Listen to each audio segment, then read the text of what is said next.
My name is Peter Rofes. I have had the privilege to work at Marquette Law School for 27 years. This is and has been my professional home. It's my privilege to serve as something along the lines of a traffic cop, timekeeper, and all-around nag for today's event. Allow me to share briefly a bit more about the event before we turn to the first of our 4 sessions. Today's event features 3 intersecting themes, 3 cross-cutting motifs, 3 overarching topics. One such topic, the one that most conspicuously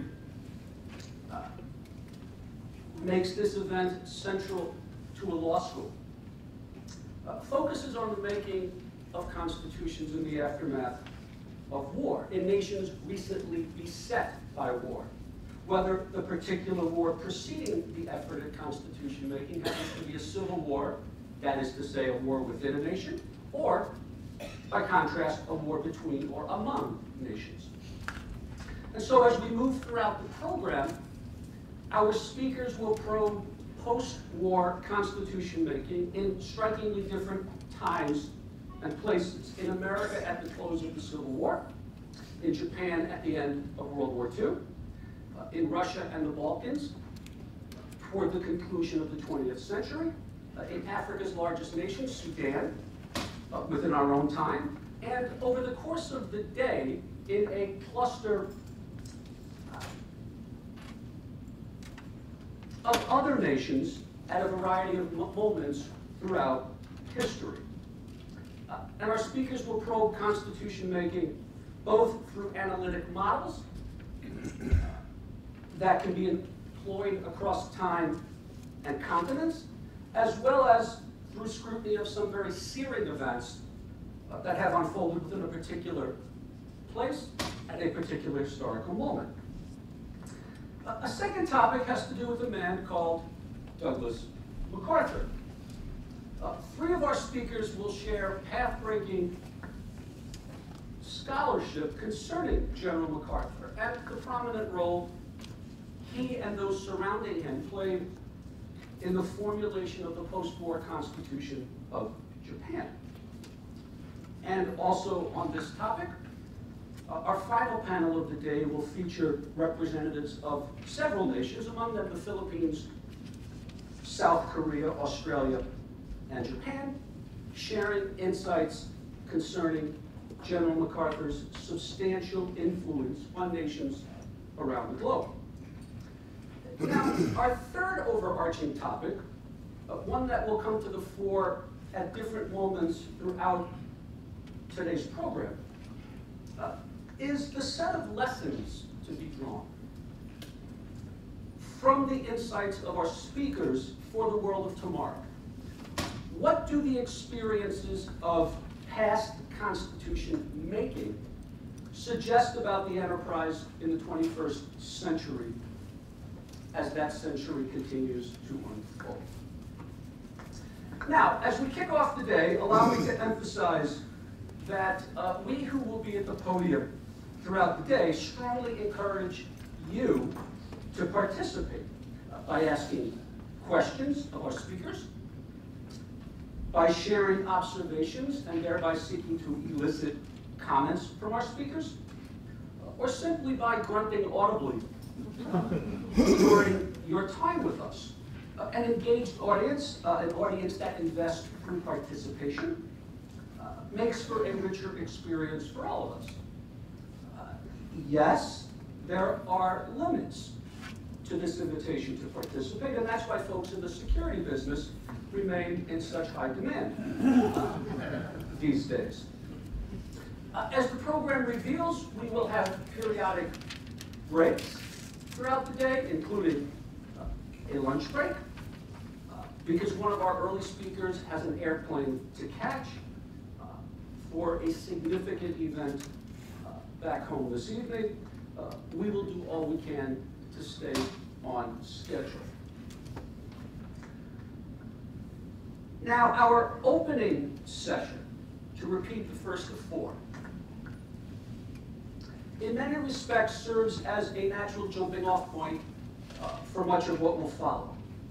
The first session focuses the lens on America, and in particular on the role of the United States Army and its role in constitution making and remaking. We are fortunate, very, that Professor Louis DiMarco has agreed to join us this morning. Our good fortune is twofold. On the one hand, Professor DiMarco, to engage in a bit of understatement, is a distinguished scholar of the American Army.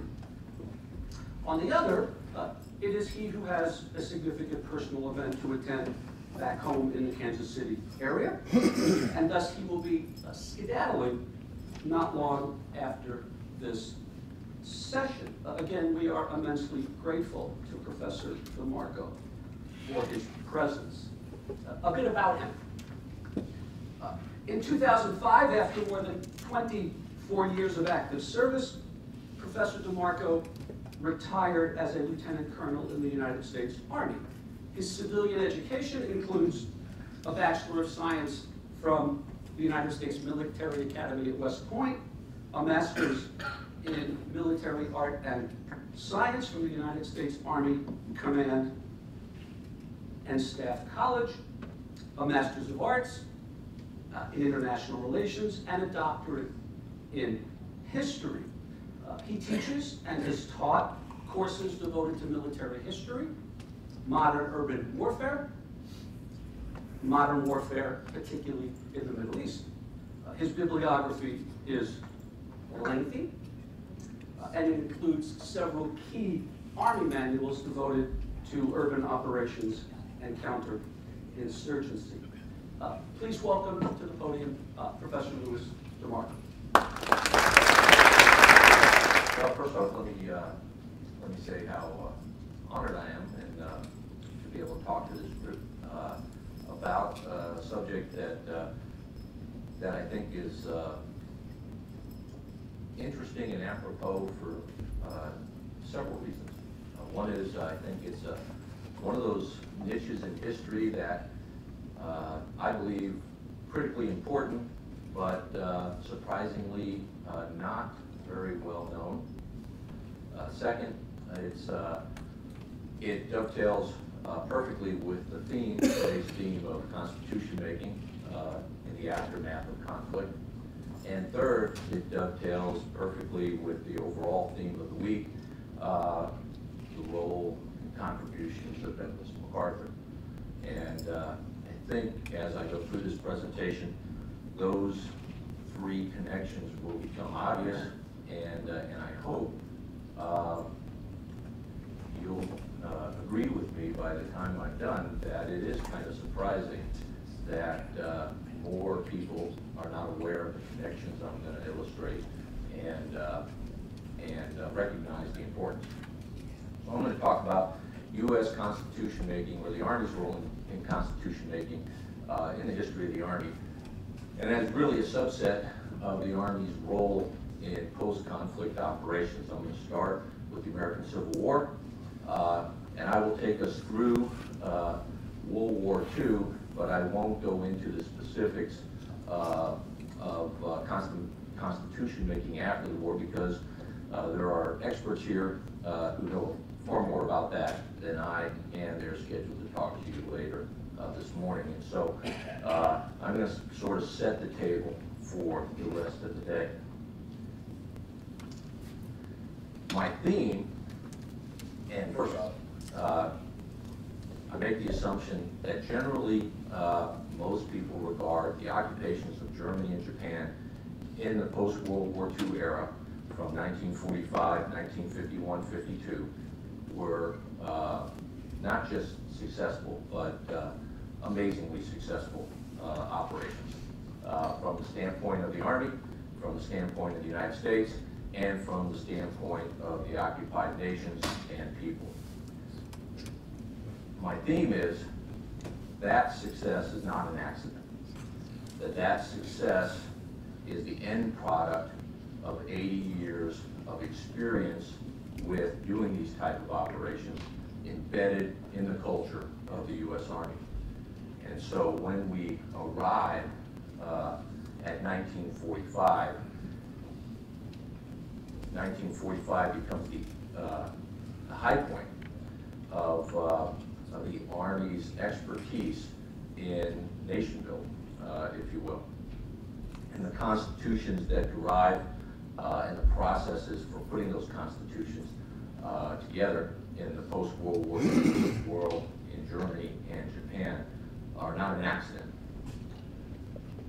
The history that leads to World War II begins with Reconstruction, continues on the Western frontier, is refined and begins to be documented in the post-Spanish American War era in Cuba and the Philippines, is resurrected again after World War I, and then is codified in the interwar years so that as we enter World War II, literally the Army walks into World War II with a tool chest of capabilities which served it well in the post-war era.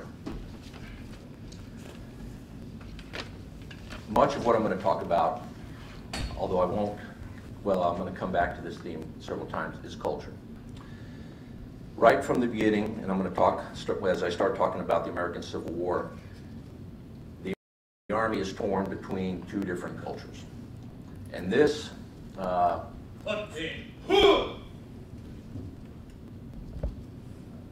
Apologize, Professor DiMarco. I have been away a long time, but I have returned. Don't smile at my beard, soldier. It's impossible to get a clean shave where I came from. And I'm no less a general than I ever was. And I loaned Elvis my stars, and he still hasn't given them back. At any rate, you are about to embark on a serious assignment. You will be reviewing the process we developed in 1945 and 46 to create a new constitution for Japan, a substantial amendment to the old Meiji Constitution. You are going to discuss how I masterminded what is sometimes called MacArthur's Japanese Constitution. My bright and energetic staff put my visionary ideas in writing. They then worked with their Japanese counterparts to overcome the language and the cultural differences. I will not mention the names of my staff members because MacArthur was the only superstar in Japan.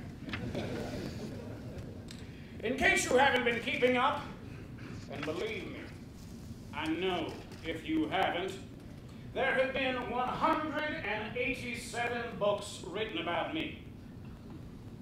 And because I'm an endlessly fascinating man, there are 2 new ones this year. The first, The Most Dangerous Man in America, by Mark Perry, certainly captures what this country's enemies thought about me. But the title is ultimately misleading.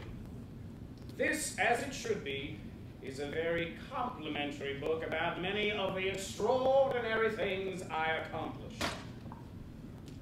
The second book is Supreme Commander, MacArthur's Triumph in Japan. I like that title better. This book could be your manual for this morning. I have a nice following at Marquette. You may not be aware of this, but on April 27, 2014, I received an honorary Doctor of Law degree from Father Edward O'Donnell at Marquette's old football stadium. 20,000 people came to cheer for me. Marquette published this MacArthur Memorial Week booklet, which was released here at the law school on April 8th, 2014.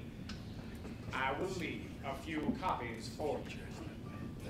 I'll now turn this battalion of academics over to the capable command of Professor Rofes.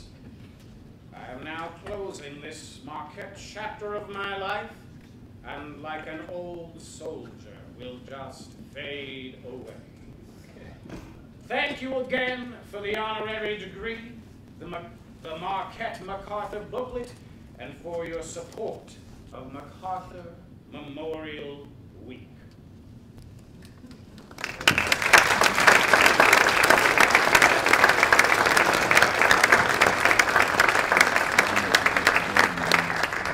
I shall return.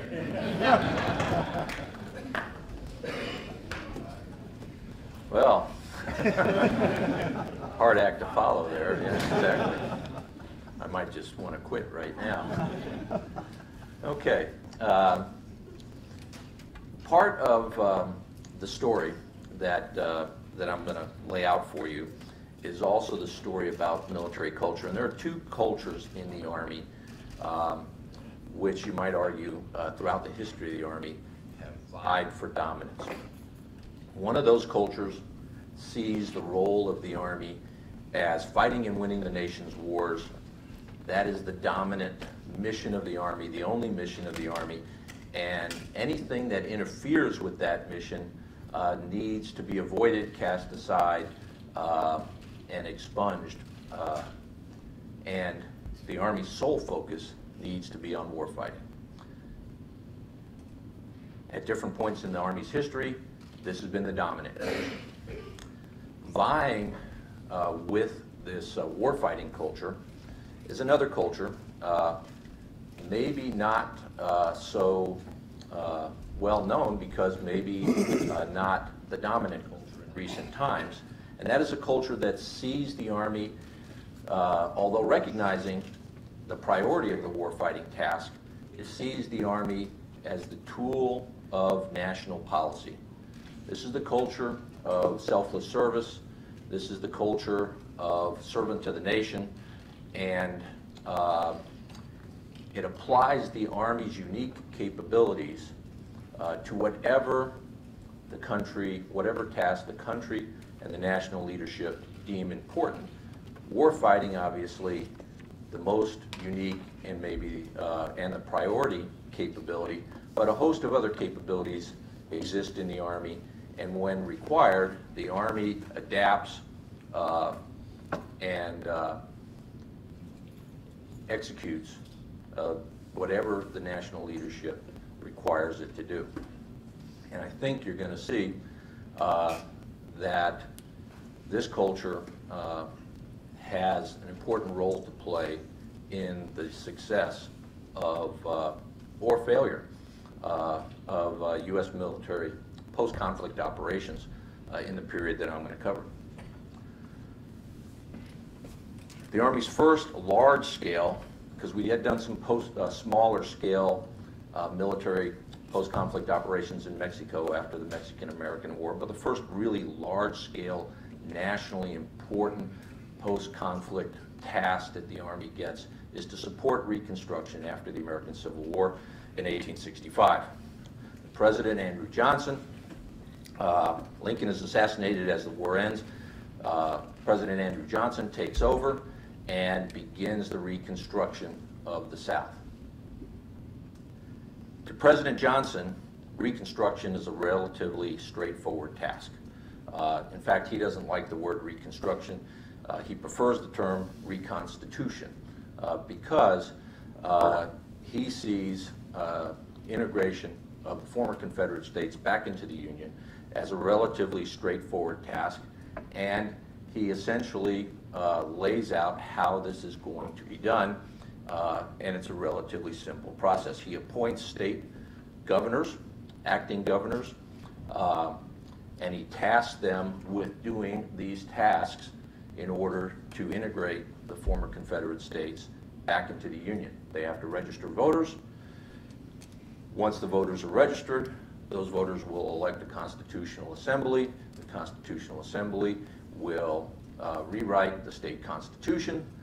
Then there will be a vote to accept the Constitution. At the same time, in that vote, There will be elections in accordance with the new constitution of state representatives, and then those elected representatives will be accepted into Congress, and the states will be reintegrated into the Union. This happens relatively quickly. 1865, the war ends in April. By September, all the states have appointed governors. For a short period there, about 3 months, the former Confederate states are under martial law, under the control of the conquering Union Army.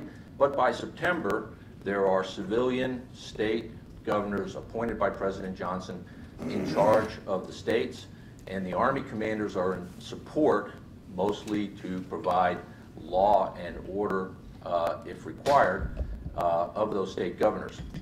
There's very little call for the Army to take any action in the former Confederate states in this initial period. This period is known as presidential Reconstruction, lasts till about 1865.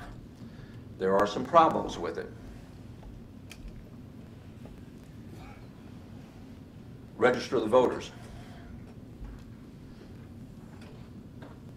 President Johnson directs that the appointed state governors use the state laws as of 1860 as their guide for registering voters. This causes some significant problems, or at least challenges, in the South. And the obvious one is that guess who can't vote in 1860, but now make up a significant portion of the Southern population? The former slaves. Almost all, in fact, all of the former Confederate states in their 1860 constitutions prohibit black Americans from voting. And so the new freedmen, by these 1860 laws, don't vote when the state constitutions and the new state representatives are elected in 1865, 1866. And so that's a significant problem. Who else gets to vote? Well, President Johnson gives guidance about how to handle former Confederates. And it's fairly broad guidance, and that is generally if a former Confederate takes an oath of loyalty to the United States, he's permitted to vote. So, with some very obvious exceptions like Jefferson Davis and Robert E. Lee, most of the leadership of the Confederacy are fully participating citizens in the 1866-1867 process.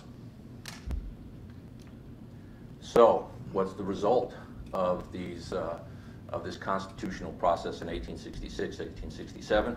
The result is essentially, with some minor exceptions, the Southern state constitutions at the end of presidential, or that come out of presidential Reconstruction, look very much like the state constitutions of 1860. And who gets elected in the post-constitutional process? Essentially, the Confederate leadership of 1860. And so what happens? Well, they're sent to Congress, but you can't sit in Congress unless the Congress accepts the representative of the state. And so as these state representatives, almost uniformly former Confederates, arrive in Washington, the Republican-dominated U.S. Congress refuses to seat them. And so although they've gone through this constitution-creating process, and President Johnson is ready to reintegrate them into the Union, it doesn't happen. And the reason that the U.S. Congress doesn't seat these representatives is kind of summed up in this quote here to the left. Essentially, the Republican Congress, they put together a joint committee to evaluate events in the South under presidential Reconstruction. And what they figure out is if they allow presidential Reconstruction to go forward and the former Confederates are seated in the Congress, and they're all Democrats, and you combine them with the small northern and Midwestern Democrats that remain in the Congress, you will essentially have a Congress that's controlled by the Democratic Party, and the Democratic Party is essentially controlled by the Confederates. And so the Republican Congress says, what we have here is a process whereby the guys we just beat in the war are going to take over the government. And we're not going to let that happen. And so the Congress in 1867 says, whoa, this ain't working. We're going to redo this process. And in 1867, they pass a series of three pretty important legislative acts known as the Reconstruction Acts, which essentially redo the process of constitution making and representative elections, except rather than being under appointed civilian governors, the process will be conducted by military generals who are stationed and control the military districts of the South. The most important aspect of the second try, because the process, if you compare the process itself, it's virtually identical as the process that President Johnson's governors applied. The key difference here is who we register to vote. And the guidance from the Congress is to rigorously enforce the requirement that the leadership of the South not participate in the democratic process.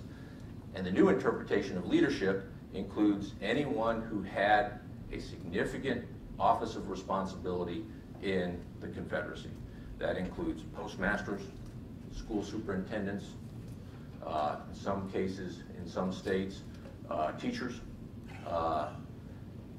significant property owners, anybody who was an office holder, and certainly anybody who was an officer in the Confederate Army, regardless of rank. If they had a Confederate Army commission, they were precluded from voting. Well, this basically guts the Southern white leadership, the Confederate leadership, which still resides in the South. And then they go through, and then they also require that the states fully implement black suffrage and the 14th Amendment. This completely changes the dynamics of who gets to vote and the composition of the constitutional assemblies. And although the constitutions are not much different, with the exception of the inclusion of the 14th Amendment and black suffrage, what does happen is the representatives who come out of these constitutions are significantly different. In some cases, you have black former slaves who are elected to state legislatures. You have a black former slave lieutenant governor in one state. You have black congressmen elected, not too many, but a couple, and essentially, and then the white representatives are in most states. I think 8 of the 11 are dominated by the Republican Party. A few states, because of specific state internal characteristics, get deadlocked, and it takes a while for those states to come up with an acceptable constitution. But eventually, by 1870, all 11 of the former Confederate states are reintegrated into the United States. Congress accepts their representatives. Ulysses S. Grant, in this whole process, as chief of the Army, is very much in encouraging his commanders to rigorously enforce the guidance of the Congress. He's not a rigorous advocate of presidential reconstruction for the reasons you see in the quote here. Grant, as his commanders report to him in 1866, 1867, what's going on in the South, comes to the conclusion that essentially, if presidential reconstruction had gone forward, the objectives for which the Union Army had fought and won would be wiped out, and with the exception of reinstating the Union. And so, so Grant is a strong advocate for congressional reconstruction. I won't go into the details, But President Johnson's whole impeachment process, and as you know, he's the first president who was tried for impeachment. He survives that trial by 1 vote. But that entire impeachment process is wrapped up in Johnson's conflict with the Congress, and the conflict with the Congress is about how the South will be reconstructed. As Johnson gets into that fight with the Congress, he basically begins to do things to try to block congressional reconstruction. He fires the Secretary of War. He also tries to get rid of Grant by sending him overseas on a diplomatic mission. And these clashes with Congress result in the Republican Congress initiating impeachment procedures against him. And so this works pretty well. By 1868, just 18 months after the Army is put in charge of the South, 8 of the 11 states are returned, go through the constitution-making process, elect their representatives. Those representatives are accepted into Congress, and those 8 states are reintegrated into the Union. Over the next 2 years, the 3 other states are reintegrated into the Union. And so on the surface, it would appear great success. Grant feels so strongly about Reconstruction that he claims, at least that in his papers, that this is the #1 reason why he runs for president in 1868, because he doesn't want President Johnson to have the opportunity to turn back the congressional Reconstruction process. And so Grant runs for president, he wins the presidency, and it would seem you got a Reconstruction Congress. The Army has successfully reconfigured the South, empowering freedmen and empowering Republicans. And now you have an incredibly popular Republican president, President Grant, who is fully behind the transformation of the South. So it should be in the bag as Grant takes the office in 1869. The problem is these guys. Just as Grant takes office, and just as the new Republican governments come into power across the South, a social / political movement begins in Tennessee and quickly spreads through the majority of the former Confederate states. Simply, that movement is represented by the Ku Klux Klan. In different states, it has different names, but generally history regards this group of anti-Reconstruction Southerners as the Ku Klux Klan. And that's the predominant name that they go by.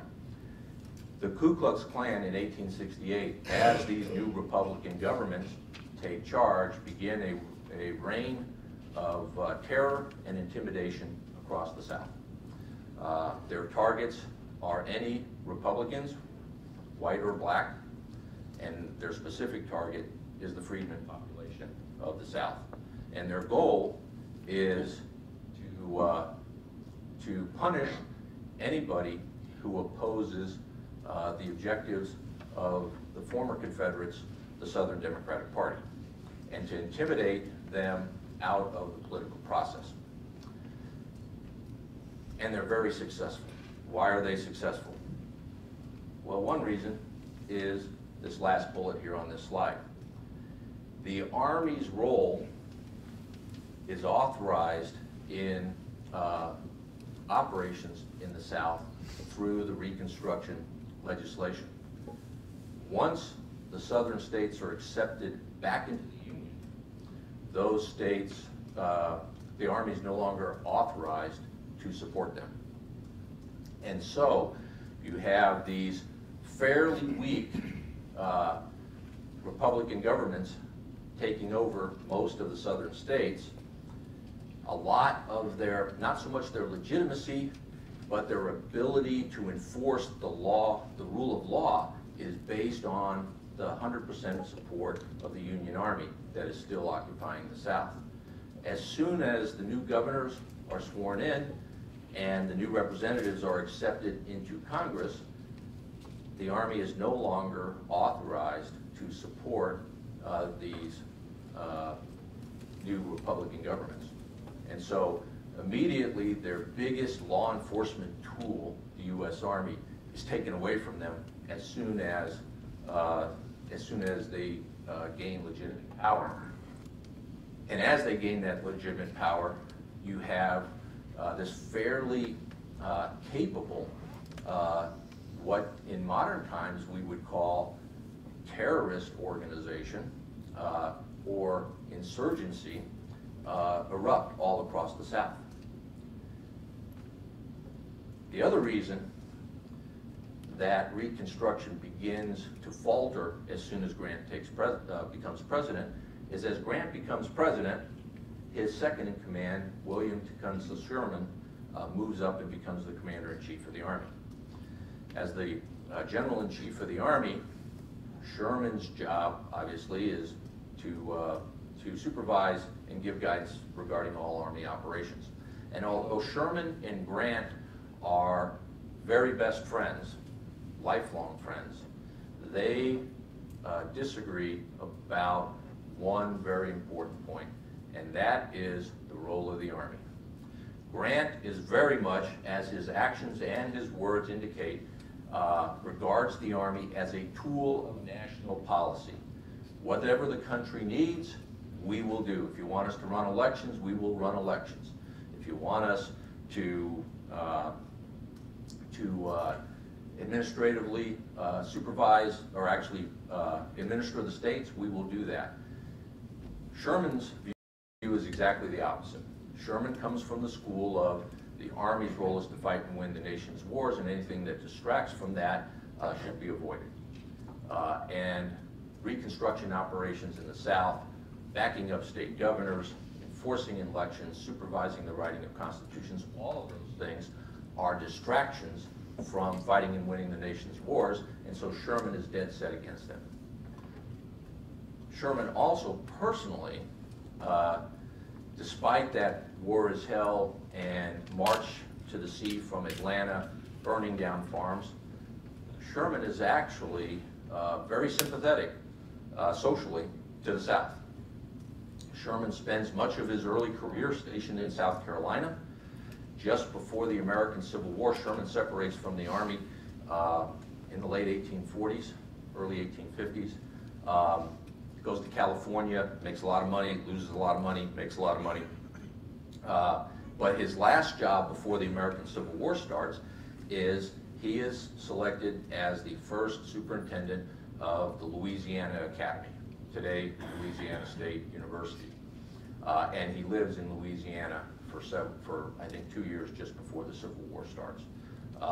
He's very sympathetic to the issue of states' rights, and his choice to fight for the Union in the American Civil War is not about abolition, but it is about the Union.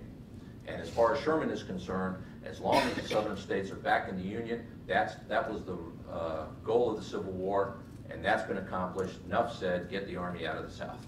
So Sherman's guidance, at the same time, legally, the Army in the South no longer has an ability to directly support the governors. Sherman's guidance to commanders in the South is they will not, under any circumstances, support local officials, including state governors, unless he personally authorizes it, and he's not going to do that. And so, you have, on the one hand, the Klan all of a sudden getting very active, and on the other hand, just as these new Republican governments are established, the rug gets jerked out from under them in terms of their big enforcement arm, the U.S. Army. It gets jerked out from under them because of the way the Reconstruction Acts are couched, but under Grant's command of the Army, Grant gave great leeway to local commanders to use their own initiative to support civil authorities when required, to maintain peace and the rule of law. Sherman takes all of that away. So even under the most dire circumstances, riots in the streets in New Orleans, lynchings in Mississippi, the Army commanders telegraphed to Washington, we would like to support the governor needs our support. Sherman either says no, or by the time he says yes, several days have passed, the riots are over, the freedmen and Republicans are intimidated, and the Klan has melted back into the population. And so in those circumstances where the Army can exercise its power, it's ineffective. And therefore, what you have beginning in 1870, 2 years into Grant's administration, is a slow turning back of Republican administrations in the South. And as those Republican administrations are turned back, Confederates are elected into office, the Reconstruction Acts and the Constitution, 14th and 15th Amendment, are largely ignored, and you have the imposition of black codes, what become Jim Crow laws throughout the South. First, the freedmen are disenfranchised through intimidation, and then they're disenfranchised through the implementation of state laws. And so you can see, although by 1870 all 11 states are reintegrated into the United States, by 1877 about 7 states had reverted to, 7 of the 11 had reverted to Democratic control. And in the elections of 1876, one more state goes Democratic. There is an electoral college tie. Voting in Louisiana, Florida, and I want to say Mississippi is very close. There's a congressional committee that seeks to reach a compromise regarding the electoral college tie for the presidency, and the compromise is that President-elect Hayes, Republican, will be seated as president, but in return, the governorships of the 3 contested states will go to the Democrats, and President Hayes promises to pull the Army out of the South and restrict whatever units are left to garrison duties only, and effectively end Reconstruction. And so Reconstruction ends in 1877, and it ends with the Democratic Party led virtually entirely by former Confederates in control of the southern United States. And they retain, the Democratic Party retains that control for essentially the next 100 years. And it's not until the Civil Rights Movement of the 1960s that the federal government re-engages in the South, reapplies the Constitution, the U.S. Constitution, and begins to chip away at the legacy of the former Confederate victory in the Reconstruction. And so our first experience with Constitution building and post-conflict operations, our first larger experience, both as a nation and as the U.S. Army, is essentially a pretty dramatic failure. And it takes 100 years to rectify that. The Army moves on. And for the next 25 years, 1865 to 1890, the Army is on the frontier. And the frontier reinforces the experience of Reconstruction in the Army. The popular image of the frontier is the Army battling Indians. And over those 25 years, there are about 200 plus engagements with Indians, but most of those engagements are tiny, 10 to 25 man skirmishes. There are very few big battles with the Indians, and many officers serve the entire 25 years without engaging in any combat at all. But the Army does a lot of other things.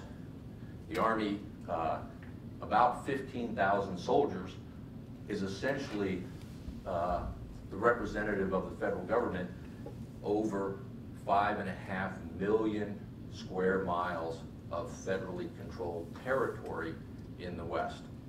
The Army maps that territory. The Army builds the telegraph lines that cross that territory. The Army engineers, supervise and assist the railroads in spanning that territory. The Army backs up U.S. Marshals. The Army runs Indian reservations. The Army negotiates for the federal government with the various Indian tribes. The Army is operating on the Mexican border. The Army is operating on the Canadian border, and Army officers are in close, literally in some cases daily, discussions with Mexican authorities and Canadian authorities regarding border crossings, banditry, as well as the Native Americans who cross and who understand the importance of those international borders and use them as sanctuaries to facilitate raiding into the United States. So there's a whole host of things that the Army is doing besides fighting. What this does is it reinforces the idea in many of these Army officers that fighting is something that they can do, but on a daily basis, much of what they do is whatever the Army, or correction, whatever the government needs them to do. And so you have this culture develop that the role of the Army is to be the tool of national policy, and the Army will adapt to whatever the national policy requires of it. And there's a whole spectrum of civil military tasks, including political tasks, that the Army is asked to accomplish, and that the Army does. That culture becomes the dominant culture of the Army by the 1890s when we go to war with Spain. And this cartoon of the period kind of shows you the results of the brief war with Spain, and that result is, for the first time in American history, the United States comes into possession of significant territory not contiguous to the continental United States. Although not directly related to the Spanish-American War, but indirectly related is what becomes known as the Hawaiian Islands, and then directly related to the Spanish-American War, the United States comes into possession of Cuba, the Philippines, and Puerto Rico. The question is, what do you do with them? Well, in Cuba, the Army turns the task of dealing with post-Spanish-American War Cuba to this guy, General Leonard Wood. And these bullets here kind of outline some of the highlights of General Wood's career. General Wood wins the Medal of Honor in the Geronimo campaign. Interestingly, General Wood in the Geronimo campaign is an Army surgeon. He's a graduate of Harvard Medical School. After his tour on the Western frontier, he becomes as an Army surgeon, he becomes the personal physician to the President of the United States. There's not too many Army surgeons with medals of honor, and so he falls into that role while he's working for President McKinley. He comes into contact with Assistant Secretary of the Navy Teddy Roosevelt. They become great friends. During the Spanish-American War, Wood resigns his Army commission temporarily, and with Teddy Roosevelt forms the Rough Riders, with Wood as the commander and Teddy Roosevelt as his deputy. And at the conclusion of the Spanish-American War, he's appointed military governor of Cuba. Interesting, later in his career, when he's chief of staff of the Army, he becomes a close mentor of young Captain Douglas MacArthur. In Cuba, Wood essentially follows kind of the time-worn and proven and pretty straightforward practice of forming a Cuban constitution. Register the voters, elect a constitutional assembly, write a constitution, vote on the constitution, elect representatives, and turn the country over to those representatives. Wood accomplishes that in about a year and a half in Cuba. By end of 1902, the Cubans have elected a sovereign government, and Wood turns the reins of power over to the newly elected Cuban president, and the U.S. Army essentially leaves Cuba.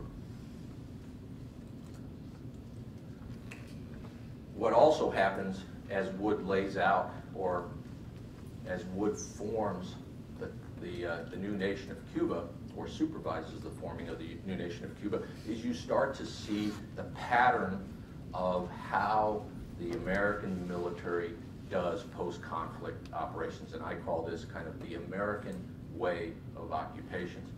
And on the right here, you see the type of things that American, and there's no doctrine for this, but this is a pattern that repeats itself wherever the American Army goes, and by World War II, this is literally written in Army doctrine, and it's a pretty progressive pattern. The Army builds democratic institutions. The Army follows strictly the guidance of the American civil leadership. The Army adapts American institutions to the cultural standards of the indigenous population. The Army promotes public education, stresses the rule of law, builds police forces and legal systems, and emphasizes health, welfare, and the population. And then finally, the bottom bullet, the Army, as rapidly as possible, transitions control of civil authority from the military to civilians, either American civilians or to the indigenous population. And in Cuba, Wood does this in 18 months. So, at the same time, the Army is engaged in the Philippines, and they go through a similar, or I should say, a different process, but with similar results. Two guys run the the Philippine experience. The first is Arthur MacArthur, who, as military governor, begins the process of creating civil government in the Philippines, and then he hands that process off to Howard Taft, who is the president's appointed Philippine commissioner. And for a short period, the two work together, and then Taft becomes the sole civil authority. And then over the next 25 years, the American Philippine Commission gradually passes responsibility for civil government over to the Filipinos, scheduled for complete sovereignty in 1946. 1935, they become a Commonwealth, and they have complete domestic control of the Philippine Islands, and in 1946, they get complete sovereignty. Now we'll talk about that. We have a somewhat similar but very small experience in 1919 to 1923 in the Rhineland, first under General Pershing and then under General Allen, where the American military is essentially responsible for several Rhineland provinces, which the Allies take from the Germans, and then gradually return them to French and then German control. Why is this significant towards World War II? Well, this is kind of the lineup. At the bottom are the guys who run civil affairs and military government, and by extension, constitution making in World War II. From left to right, George Marshall, Secretary Stimson, Secretary of War Stimson, Eisenhower, MacArthur, and lesser known Lucius Clay, military governor in Germany. These five guys of World War II have direct connections to the three guys that you see above them. Leonard Wood, who is a mentor to young MacArthur, who is the Chief of Staff of the Army under Secretary of War Stimson before World War II, or World War I. And then Pershing, who is the mentor for both Eisenhower and Marshall, and knows both Arthur MacArthur and Douglas MacArthur intimately. And all of these guys are either directly or indirectly related to Arthur MacArthur, who meets his wife, Douglas MacArthur's mother, in occupied New Orleans in the 1870s during Reconstruction, when his regiment is on riot duty in New Orleans. And so Arthur MacArthur spans the period Reconstruction all the way through the Spanish-American War. The second-tier guys go from the frontier all the way through the 1920s, and in Stimson's case, Stimson is the Secretary of War under Howard Taft, former commissioner in the Philippines.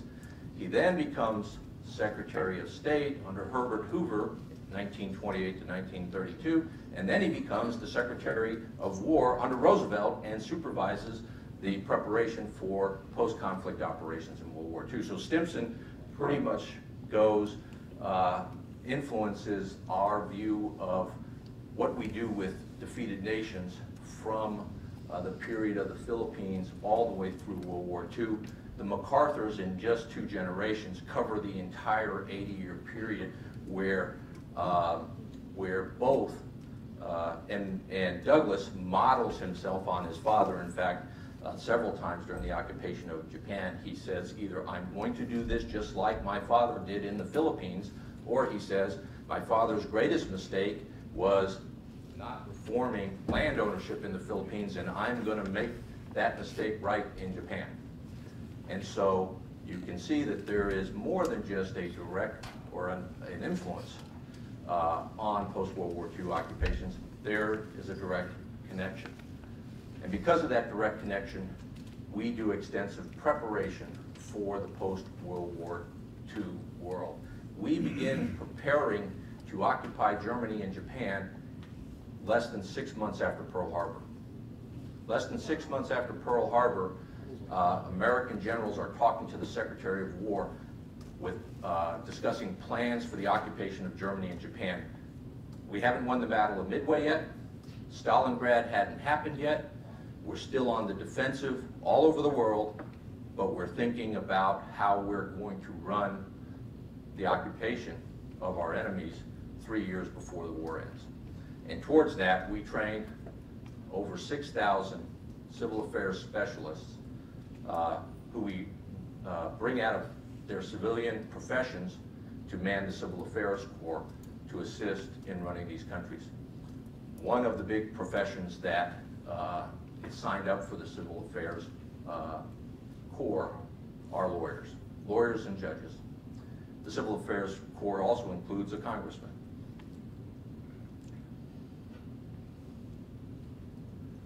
And essentially, what the World War II leadership, because of this influence of the history of the Army's experience, does is set up for highly educated generalists supported by a core of specialists. The generalists are the generals of the Army, those guys listed in that bottom row, who are not combat leaders necessarily, but very, very good administrators. And they support them with a core of specialists, and that group is tasked with reconstructing, literally using the Civil War approach, Germany and Japan after the war. And subject to your questions, that's my take. Thank you.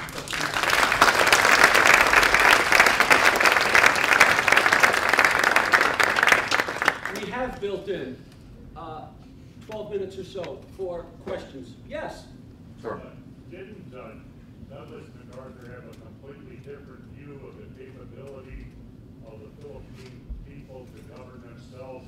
Arthur MacArthur, as I understand it, regarded them almost as superior beings, incapable of self-government, at least in the early part of the 20th century, whereas Douglas MacArthur had a great deal of respect and affection for the Philippine people. And so father and son were at opposite poles, as I understand it, when it came to the capability of the Filipinos for self-government. I would say, essentially, there's a lot of truth in what you just said, but you have to understand the context of the time. Arthur MacArthur, as well as essentially most educated white Americans, did not have a lot of confidence in native populations and their capability for self-government. Having said that, Arthur MacArthur and Howard Taft are incredibly progressive compared to the majority of their peers. Leonard Wood also falls into that category. For example, Arthur MacArthur and Douglas gets a lot of his attitudes from his father. Arthur MacArthur regularly dines and socializes with the Filipino elite. Aguinaldo, the leader of the Philippine Army, after he's captured, becomes a regular dinner guest at Arthur MacArthur's home. Taft has a similar attitude towards the Philippines. There, on the one hand, is this cultural kind of little brown brother, which is Taft's phrase, view. But there's also the view that we can educate, enlighten, and eventually empower the Filipino population. And subsequent generations, so put Douglas in the next generation, have an even more progressive attitude. And so although by our modern standards they're fairly prejudiced, by the standards of turn of the century America, Army officers in general are, and Arthur MacArthur and Douglas in particular, are much more enlightened in general than their social peers across the United States.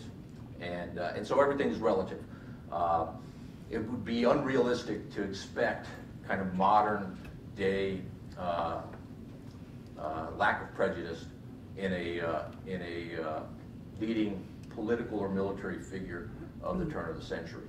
And so for their time, these guys are pretty impressive, in my opinion. Yeah, by the way, each of you has a mic in front of you, that little thing, so let's go. Yes? Now, was the, You do have a, I think. oh, this, okay, thank you. I pull it out? That's the red. Okay. The red. Was a Spanish political system that preceded our involvement, let's say in Cuba and the Philippines, was it very similar to the type of system that we devised after we defeated the Spanish? No, not similar at all. The Spanish essentially ruled the Philippines and Cuba through an appointed governor who was usually also the senior military leader, and they ruled their possessions, their colonial possessions, by fiat. And there was no representation by the in the case of the Philippines, there's virtually no representation, and in the case of Cuba, very little representation of the indigenous population. And that representation that did exist was appointed by the Spaniards, and they were basically tools of the Spanish. And so in Cuba, we implemented a model democracy very similar to the American model, with a president, a two-house legislature, and a judicial system, essentially the three pillars of American democracy. In the Philippines, because we're very unclear, really, McKinley, when he takes over the Philippines, really doesn't know what to do with it, and it literally takes us a decade and a half to figure out what we're going to do ultimately with the Philippines. We don't want to make a mistake. They can't stay a territory. And the Commonwealth road to independence is ultimately what we decide upon. But so it's a slightly different progression, but it is democratic in nature. And right from the beginning, literally within while the fighting is still going on with the Philippine Revolutionary Army, we're establishing local elections and electing local mayors. And so the democratic process begins virtually when the U.S. Army arrives in town. They assemble the guys, they appoint a local honcho to temporarily be in charge, and then they begin organizing local elections. And that's just kind of the instinctive way that the Army officers of the period, and probably the Army officers today, feel like they got to operate in a democratic way. I'm going to try to go and get as many folks from around the room, but we've got about 7 more minutes. Yes, so brief questions, concise ones. Okay. How does the military, from your presentation, compare and contrast with the military more modern times like Iraq and Afghanistan?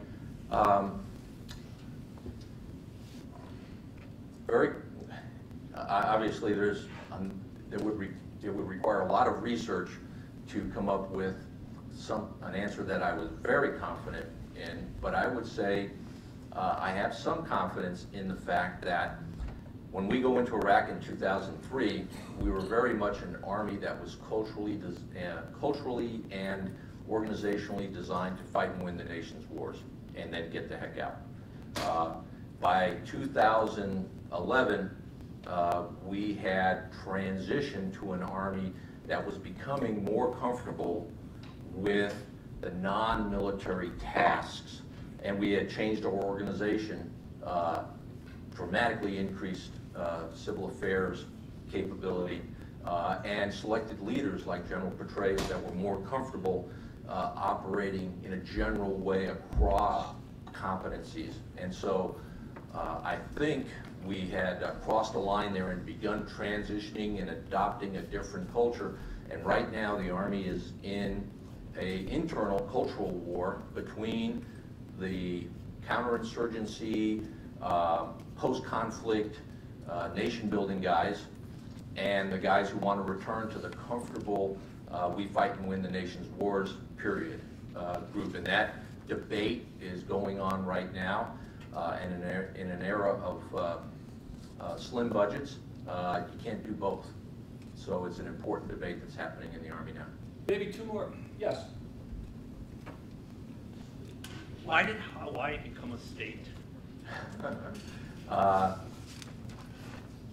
Different, really out of my area of expertise, because Hawaii was never formally occupied. There was never conflict there. And I'm sure some of the other historians in the room are more schooled in it, but essentially, as I understand the history, American influences, business influences in Hawaii campaigned campaigned first for annexation, and then literally 60 years later, it was in the interest of Hawaii to become a state, and the Hawaiian people, through the democratic process, chose that. The Puerto Ricans, in a similar situation, so far, through the democratic process, have not chosen. They remain a commonwealth, I believe. Go ahead. Yes, you talked about Americans in these foreign countries creating what you refer to as democracy. In other words, they're imposing their systems upon foreign countries that in some cases are thousands of miles away from this country. How is that different from imperialism? I didn't say it was different from imperialism. It's the same, isn't it? It's American imperialism throughout the world. Come on. The difference between the American experience in these countries and the experience of other empires is very soon, if not initially, from the get-go, the intention is to turn over control to the indigenous population. And what the indigenous population does after that, there are certainly preferences on the part of the American government, but history has demonstrated that they don't all exactly, after sovereignty, follow lockstep American policy. And well, they shouldn't. And my point, though, there is that that's fundamentally different than what the British do and what the European powers do as they colonize different places around the world. You historians can fight. I'm sorry, you can fight. Yes, way in the back. Well, did the failure to consolidate the military gains in the Mexican War of 1848 what influence did that have on thinking about using the Army as a tool for national policy? I don't think it has. I think it doesn't have a huge influence. because the intention after the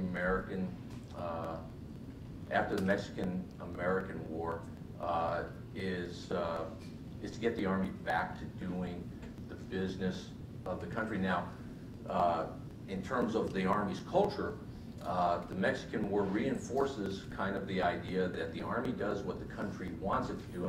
In the Mexican War, there is fighting going on, but simultaneously, the Army is charged with governing large pieces of territory, which in the peace treaty, the Mexican government cedes to the United States. Now, that Army, though, and that role, there's a significant time break, and the personalities change significantly, and so I don't see a strong link to the post-Civil War Army, but the actions of the American Army during the Mexican War support kind of the thesis that the Army is the tool of the nation and has a broad mandate of responsibilities as opposed to the very narrow fight and win the nation's war. Last question and answer before we break.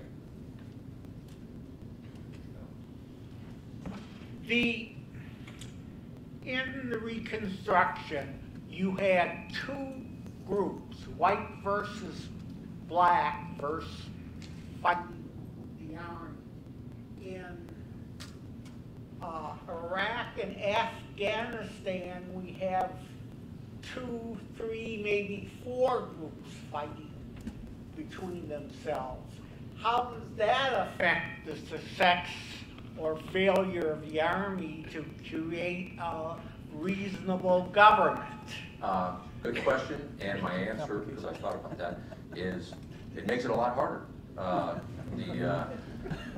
The task, especially in Iraq, that the American Army was challenged with, in a non-homogeneous society that had internal conflicts between the Kurds and the Shiites and the Sunnis, and were armed, and fighting both counterinsurgency and at the same time standing up an indigenous government, an incredibly complex task for an army that culturally was a warfighting army and not culturally or organized and trained to accomplish either of those, standing up a government or counterinsurgency. And I think the way things turned out by 2011 is a credit to the U.S. Army in that it probably took the most complex military political situation, post-conflict military political situation that any modern army has faced, and turned it into something that was reasonably close to something that looked stable by 2011. And so I thought that was a great accomplishment. And then, of course, we essentially cut most ties with Iraq. And so where things go in the future, history will judge. And one of the things that we learn, I think, from history is that the ultimate judgment in how these things turn out oftentimes take decades, if not longer, to manifest themselves. So that, it's not until the 1960s and 70s that we look back at Reconstruction as a great failure. For much of the history after Reconstruction, people were cheering the Ku Klux Klan and saying that, the fact that it failed was a great success, was a positive thing. And so history's judgment will be late, it could be very late in coming. And so in the present, we basically got to, using history as a guide, do the best we can and hope it turns out. Hope is not a method, but in these type of operations, it doesn't hurt to have, to understand that you don't control everything and that nothing is certain. Okay, our second session turns the crystal to post-war Japan, its constitution, and General Douglas MacArthur. And we are fortunate to have 3 individuals sharing their collective talents in this session. Let me tell you a bit about each of them. First to speak will be Professor Ray Moore, an historian, As a lover of language, I've always wondered whether it's a historian or an historian. I've tended to choose an historian, but I will leave it to the historians, one of whom left, to tell me that I'm wrong. Ray Moore, an historian from Amherst College, will be first to speak. He joined Amherst's history department almost 50 years ago as the only professor specializing in East Asia. And he proceeded to take the lead in establishing the 5-college Center for East Asian Studies and the Department of Asian Languages and Civilizations. He's an expert in post-war Japanese history with a particular but not exclusive focus on the Japanese Constitution. Among his many publications are The Birth of Japan's Post-War Constitution and Partners for Democracy, Creating the Japanese State under MacArthur, the New Japanese State. Just a few years ago, the government of Japan bestowed on Professor Moore the Order of the Rising Sun, a prestigious medal the Japanese government has presented since 1875 to honor distinguished achievements and contributions.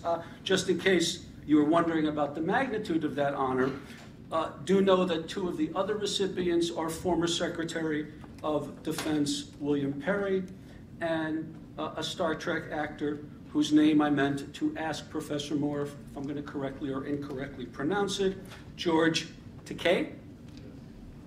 Yes, right, wrong? So that's not too shabby company.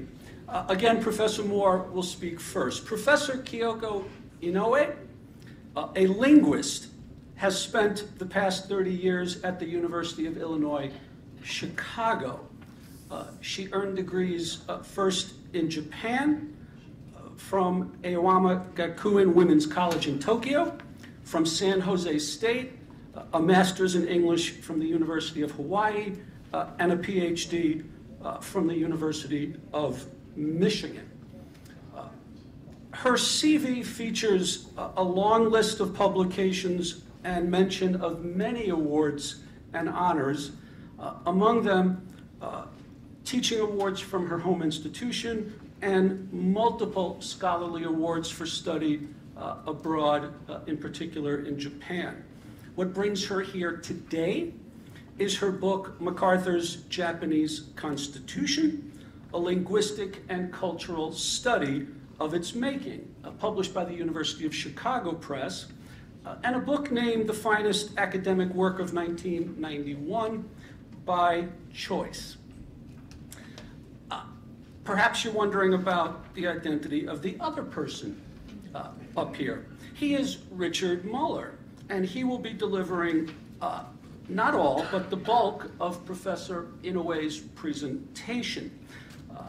After earning his undergraduate degree from Harvard and a doctorate in political science from Indiana, Dr. Muller taught political thought for many years, then switched careers, became a lawyer, practiced in Illinois, both in the private sector and largely in the public sector, for 26 years. He has worked closely with Professor Inoue in connection with her work as her editor, as a research guide, and as her spouse.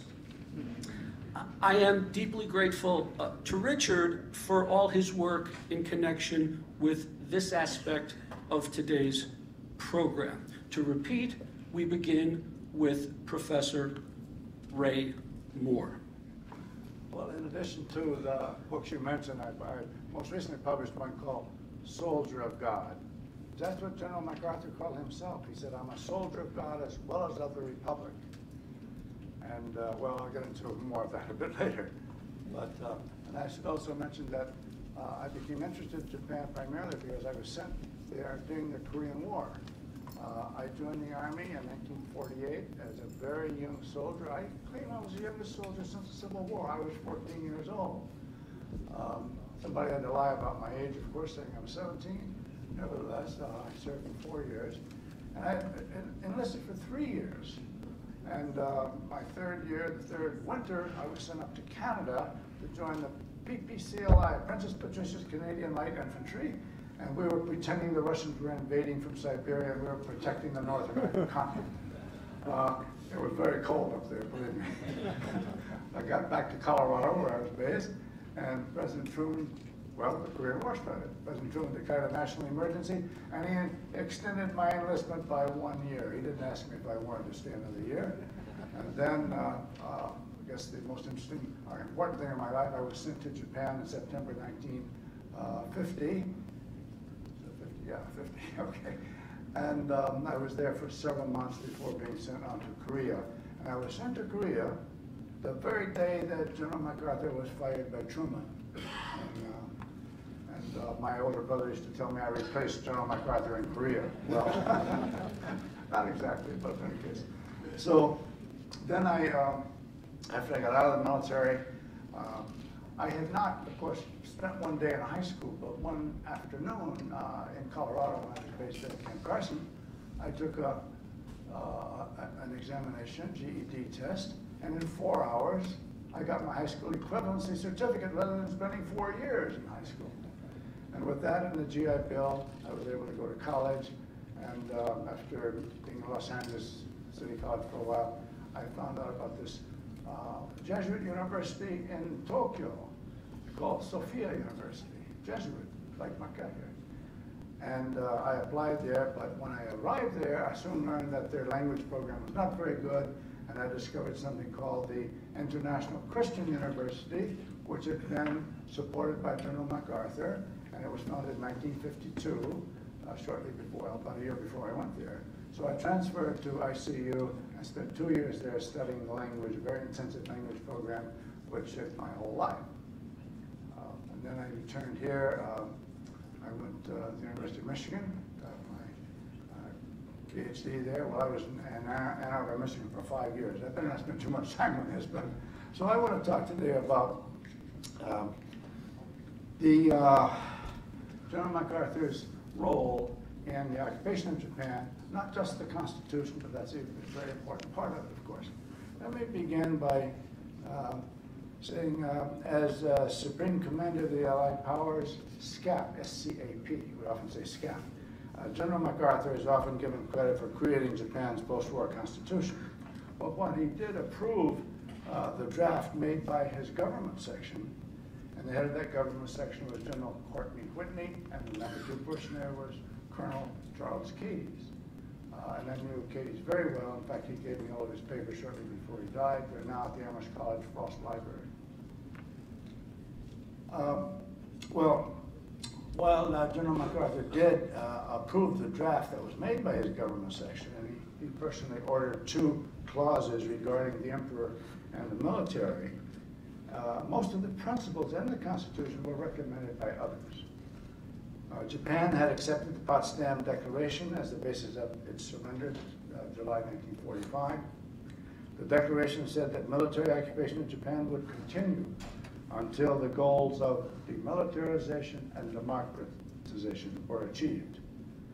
Constitutional specialists in the Prime Minister's Legislation Bureau and at Tokyo Imperial University spoke at the Foreign Ministry and at cabinet meetings about constitutional change required by the Potsdam Declaration.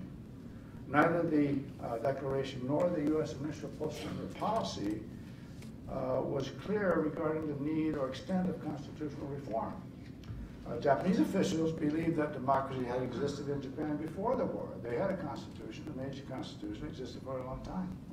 Such reforms as lifting restrictions on civil liberties and reforming the national legislature is called a diet. I think that comes from a European word, in any case, the Japanese diet, D-I-E-T. And so such reforms as lifting restrictions on civil liberties and reforming the diet could, they thought, satisfy the requirements for democracy without the more radical action of revising the Constitution. In 2 meetings with Japanese Prime Minister Higashikuni, I had a list of Japanese names here, but unfortunately I only had 2 copies and I'm not able to, and I don't have it on the board, but Japanese names, it's always the family name first. And so as I go through, you will keep that in mind. The Prime Minister Higashikuni met with General MacArthur twice, and during these meetings, he only said that General MacArthur only said that Japan's government must be based on democracy and that suffrage must be extended to women. But MacArthur told the Deputy Prime Minister, Prince Konoe, who is not all related to the emperor, by the way, this was on September 13th, 1945. General MacArthur told the Deputy Prime Minister that the Constitution must be revised. And at the end of September, Prime Minister Higashikuni established a committee to study constitutional reform and appointed the Deputy Prime Minister, Konoe Fumimaro, to chair that committee. Japanese politicians and bureaucrats took the first steps towards constitutional reforms in September and October 1945. Japanese proposals for constitutional changes often came from official and unofficial sources. Several scholars and government officials discussed constitutional changes in various publications, while Prince Konoe was developing a Japanese government draft that would be sent to General MacArthur.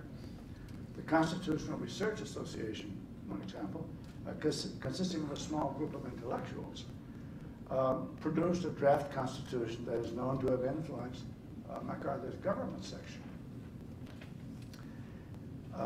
When government section began to work on a new constitution in early 1946. Several members of this group were university professors who had published books and articles on the earlier Meiji Constitution.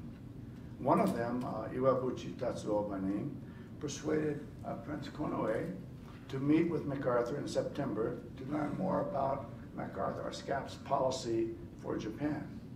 The association's weekly meetings in the fall of 1945 resulted in a proposal for an entirely new constitution enacted by a special constituent assembly, not by the National Diet.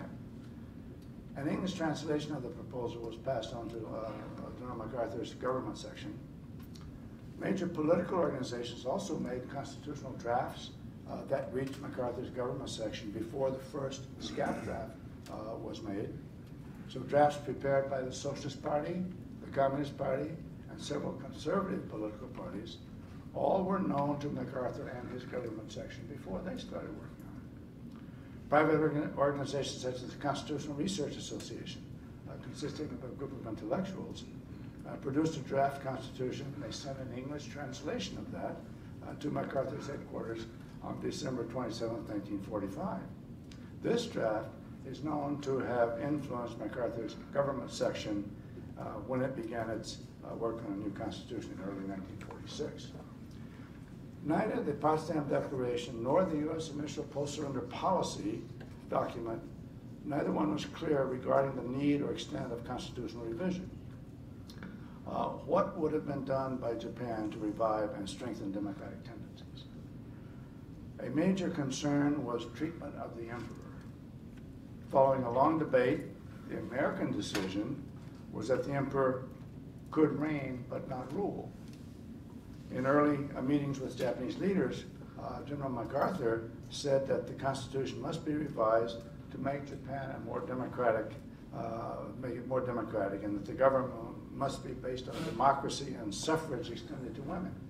That's an important MacArthur proposal. More than once, he said suffrage must be extended to women. In February 1946, when General MacArthur authorized his government section to draft a, and I quote, model constitution for Japan, he prepared a list of basic principles to incorporate in this new draft.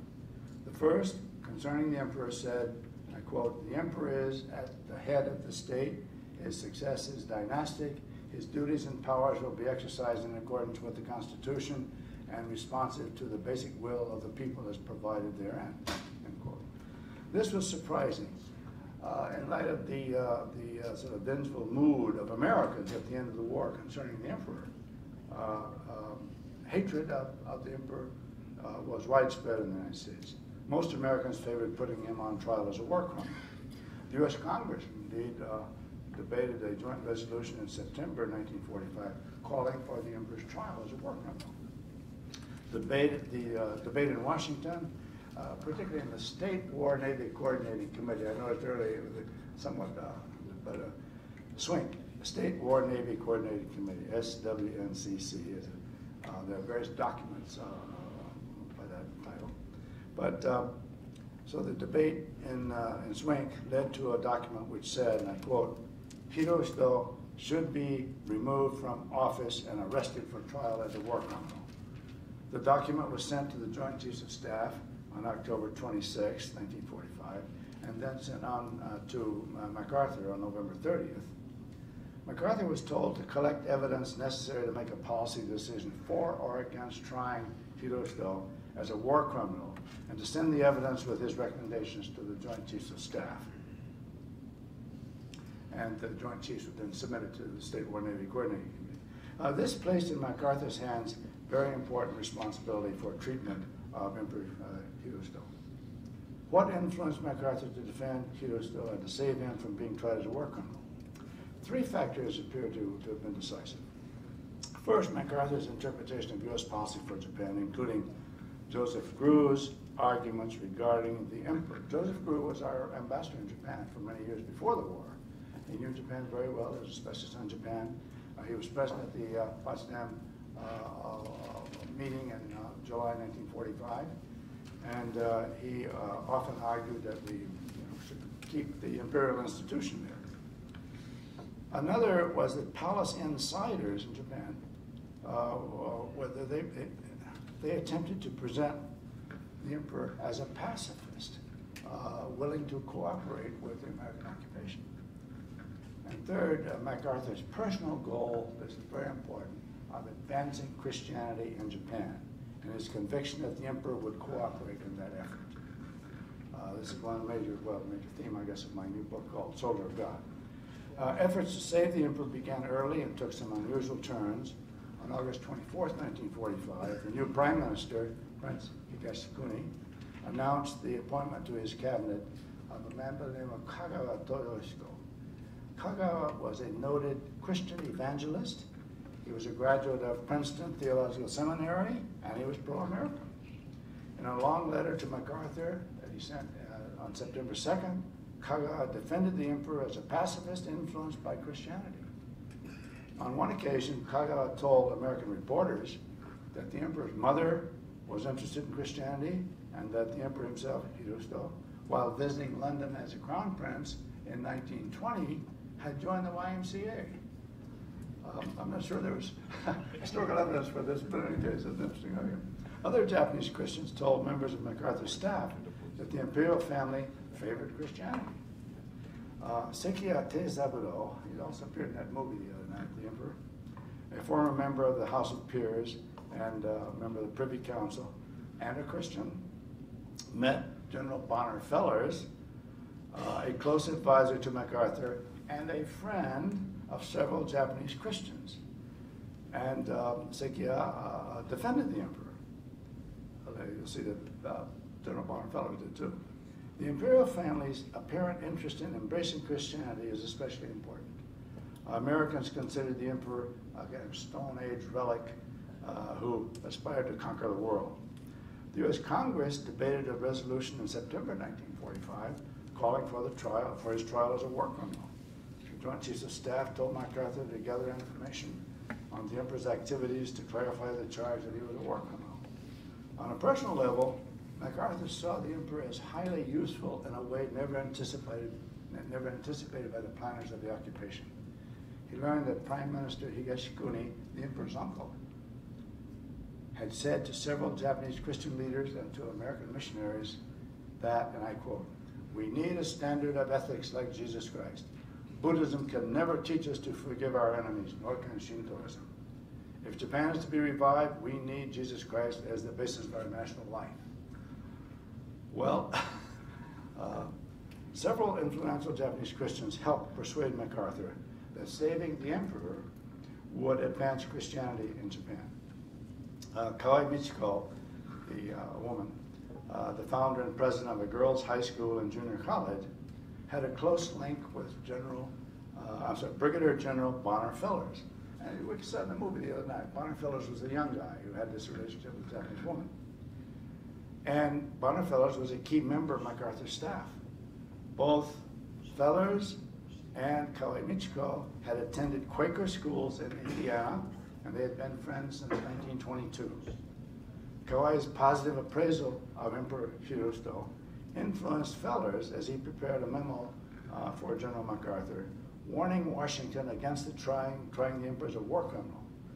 Kawai also introduced Fellows to Sekiya Teisaburo, a former vice minister of the Imperial Household Ministry, also a member of the Privy Council, and a Christian. Sekiya returned to the palace in August as an advisor to the emperor. His diary entries, and I've seen these, show many meetings in the fall of 1945 with Japanese Christians, American missionaries. We'll see later, General MacArthur brought in large numbers of American missionaries and members of MacArthur's staff. Kawai and Sekiya presented their argument for Hirohito's innocence. Fellows himself told MacArthur that the emperor was a good man, had opposed the war, and was essential to the survival of Japanese culture in the nation. I want to mention two other Christians who defended the emperor, important. One was Kagawa Toyoshiko, and another was William Merrill Voorhees, an American. Kagawa was a Christian evangelist, a socialist leader. He was a graduate of Princeton Theological Seminary, and he had many American friends and admirers. In 1941, he had attended Christian conferences in San Francisco and New Jersey to pray and work for peace. In the fall of 1945, Prime Minister Higashikuni appointed Kagawa to his cabinet as an advisor on moral issues. Kagawa spent much of his time publicly defending the emperor. In an open letter addressed to General MacArthur on September 2nd, an open letter in the English language newspaper, Nippon Times, he defended the emperor as a, and I quote, as a pacifist influenced by Christianity, end quote. He argued that the American goal of democratizing Japan could best be achieved under the existing imperial system and with the emperor's personal guidance. He held news conferences in English for foreign journalists and repeated his defense of the emperor over and over again.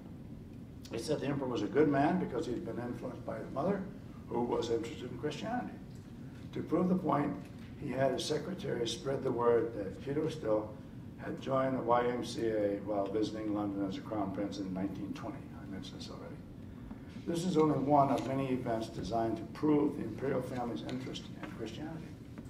Merrill Voorhees, William Merrill Voorhees, an American born in Colorado, born in Arizona, I think, anyway, he was educated in Colorado, and he went to Japan in 1905 with the YMCA. So he was a kind of missionary from the beginning. He founded a school called the Omi Brotherhood, a private Christian school for boys near the old capital, Kyoto. And I became involved with him and his documents because an old friend of mine had taught English there for a long time and got access to Voorhees' diary and other documents for me. In 1919, Voorhees married a Japanese woman by the name of Hitotsuyanagi, I know it's a long word, Hitotsuyanagi Maki, whose family had a close relationship with Emperor Hirohito's mother. He received, Voorhees that is, received Japanese citizenship in 1940. As the war approached, he decided to stay in Japan, so he gave up his American citizenship, got Japanese citizenship, using his wife's family name, Hitotsuyanagi. That's quite a long name. His wife had been educated at Bryn Mawr, a Quaker school in Pennsylvania. In early September 1945, the emperor's mother contacted Voorhees and his wife, and a few days later, Prime Minister Inoue told Voorhees to go to MacArthur's headquarters in Yokohama, the temporary headquarters, and to arrange a meeting with him, with General MacArthur. Well, MacArthur refused to see him, but Voorhees did talk to MacArthur's aide, an aide whose name was Lieutenant Commander Samuel Bartlett, the son of an American missionary family that Voorhees had known before the war at Doshisha University in Kyoto. Doshisha University, private Christian university, was founded by an Amherst College graduate. The first Japanese to graduate from any college in the world, graduated from Amherst in 1870, returned to Japan 1873, founded a small school that grew into a large private university. It's our sister city, or sister institution in Japan. And that's why I founded a junior abroad program back in 1971. We've sent 1,400 students there since 1971. Now 15 colleges in this country sponsor the program. Voorhees told Bartlett that the military had concealed from the emperor the truth about the war, that he was a man of peace who had opposed the war in 1941, and that he never thought of himself as a living god or Japan as a divine country. And Voorhees added, the emperor might be willing to issue a formal statement to that effect. Eventually he did, and this came in part from Voorhees. And Prince Inoue, and I quote, Prince Inoue wished to place himself completely at the service of the Supreme Commander. Voorhees heard from Bartlett the next day that General MacArthur would, in fact, meet with Prince Inoue on September 13th. So while Voorhees never met the general himself, he arranged for important Japanese to meet. Japanese groups, let me switch a bit here. Japanese groups in a radio message very early in the occupation invited American Protestant church leaders to visit Japan. 4 leaders in the Federal Council of Churches received a letter of endorsement from President Truman, and they spent 3 weeks in Japan. They made courtesy calls on the Prime Minister, on Emperor Hirohito, and they met twice with General MacArthur. They sent the Emperor a copy of Truman's letter in which the President expressed sincere appreciation for Christian work in pre-war Japan. Imperial advisors, in short, they were pushing Christian officials forward to and embracing American Christian leaders, which made a strong appeal to General MacArthur. They knew that he believed that the Christian values were essential to democracy.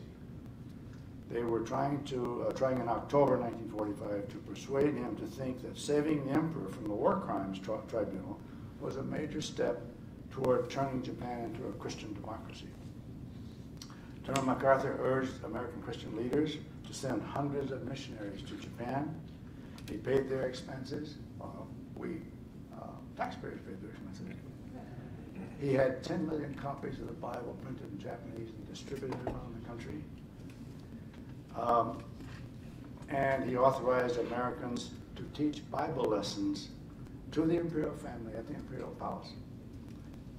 An official of MacArthur's Religions Division, a man by the name of William Kerr, and his wife Grace, both pre-war missionaries in Japan and Korea, began giving Bible and English lessons at the palace. Grace Kerr had graduated from Wellesley College in 1915, where she befriended a Japanese student by the name of Emerita Tamaki, who became an ordained minister in the Presbyterian Church. Emerita, and I interviewed Emerita a few days before she died, in the early 1970s. But she was invited to a conference in Michigan, of all places, by a group of Presbyterian women, American Presbyterian women. And she was the first Japanese allowed to travel abroad during the American occupation. At that conference in Michigan, the women there gave her a Bible with a purple cover on it. It became known as the Purple Bible. She then went back to Wellesley College in Massachusetts, her alma mater. She then went down to New York City. She then went to Washington, and President Truman invited her to the White House. When she returned to Japan, she went to the Imperial Palace, saw the Empress. She gave her the Bible, the Purple Bible it was called. She then began giving Bible lessons and teaching, and even teaching Christian hymns and so forth in the Imperial Palace. She did this for 5 years. The Emperor himself, she told me, would join the family group occasionally and listen to her Bible lessons, though he never spoke or sang.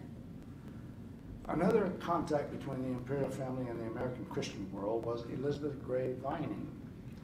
She was an American tutor of the current emperor, Crown Prince Akihito at the time. He's the present emperor of Japan. Vining was a Philadelphia Quaker who was invited to Japan, approved by MacArthur, by the way. The emperor at the time said, we want a woman, but not too young, in her 50s. And so Elizabeth Gray Vining was selected to come there and teach at the Imperial Palace. She tutored the Akisto, the Crown Prince, and his sisters for 4 years. And as I say, she was approved for the job by General MacArthur. And she later published a book called Windows for the Crown Prince. It's still available in libraries. The Christian strategy pursued by the imperial family was designed to protect the emperor from trial as a war criminal. It convinced General MacArthur that the emperor was willing to accept Christianity and therefore lead the nation to Christianity. Statements and actions by his prime minister and others clearly influenced General MacArthur. So in conclusion about this part of it, I believe that such actions persuaded MacArthur and his Christian missionary troops that they could change Japan into a nation based on the morals and values of Western Christianity. It's common as Western imperial powers went around the world. They all took their religion with them. In October 1945, a new cabinet was formed with Shirehara Kijiro as prime minister. He appointed a cabinet committee to study constitutional problems with Matsumoto Joji as its head. To committee members, democracy did not mean popular sovereignty and human rights guaranteed by the Constitution. It meant giving adults the right to vote for representatives in a legislature that was supreme. They, members of this committee, defended the Meiji Constitution's provisions that the rights of the people be specified by law. The Matsumoto Committee met 30 times between October 27, 1945 and January 2, 1946. Matsumoto rejected any changes to the rights of sovereignty by the emperor. And I quote, "Since the Potsdam Declaration says this issue shall be determined by the free will of the Japanese people.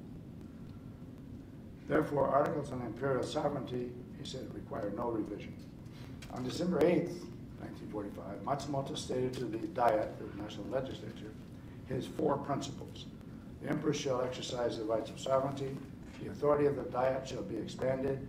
Cabinet members will be responsible to the Diet. And the rights and freedom of subjects will be determined by the laws enacted by the Diet. General MacArthur rejected Atchison's wish to share with Matsumoto specific American requirements. So in rejecting Atchison's appeal, MacArthur closed all available avenues of communication with the Japanese on the issue of constitutional reform. Although General MacArthur expected the Japanese to take the initiative on constitutional revision, he had to ensure that that revision met Allied standards. The key to success was close collaboration between Americans and Japanese, but this almost never happened. After MacArthur's embarrassment over his apparent endorsement of Konoe's efforts, he had forbidden all contact between his staff and Japanese officials working on constitutional revision. But his government section had contact with non-official authorities on constitutional law. Major Milo Rao, for example, who was trained in law at Harvard and Stanford, produced a report on preliminary studies and recommendations of Japanese Constitution, which was based in part on conferences with private Japanese specialists on constitutional law. He strongly recommended further conferences with such Japanese authorities. Documents sent from Washington also influenced MacArthur's government section before they initiated the so-called SCAP model constitution in February '46. The Joint Chiefs of Staff sent MacArthur a document on January 11, 1946, titled Reform of the Japanese Government, that had been prepared by the State War Navy Coordinating Committee. It's called Swing 228, the document. This document presented a penetrating analysis of the development of the Japanese government since the Meiji period, and had a strong influence on members of MacArthur's government section as they assembled to prepare the SCAP model. And it listed 6 basic objectives regarding constitutional reform. 1, wide suffrage. In fact, MacArthur insisted on suffrage for women. An executive branch responsible to the electorate, civil rights guaranteed to all the Japanese people, local election or appointment of local officials, and constitutional amendments done in a manner which expressed the free will of the Japanese people. So at the end of 1945, the control of Japan by the Allied powers underwent significant change. The American, British, and Soviet three-power Foreign Ministers' Conference met in Moscow in December 1945 and organized something called the Far Eastern Commission. The Far Eastern Commission, well, this was really a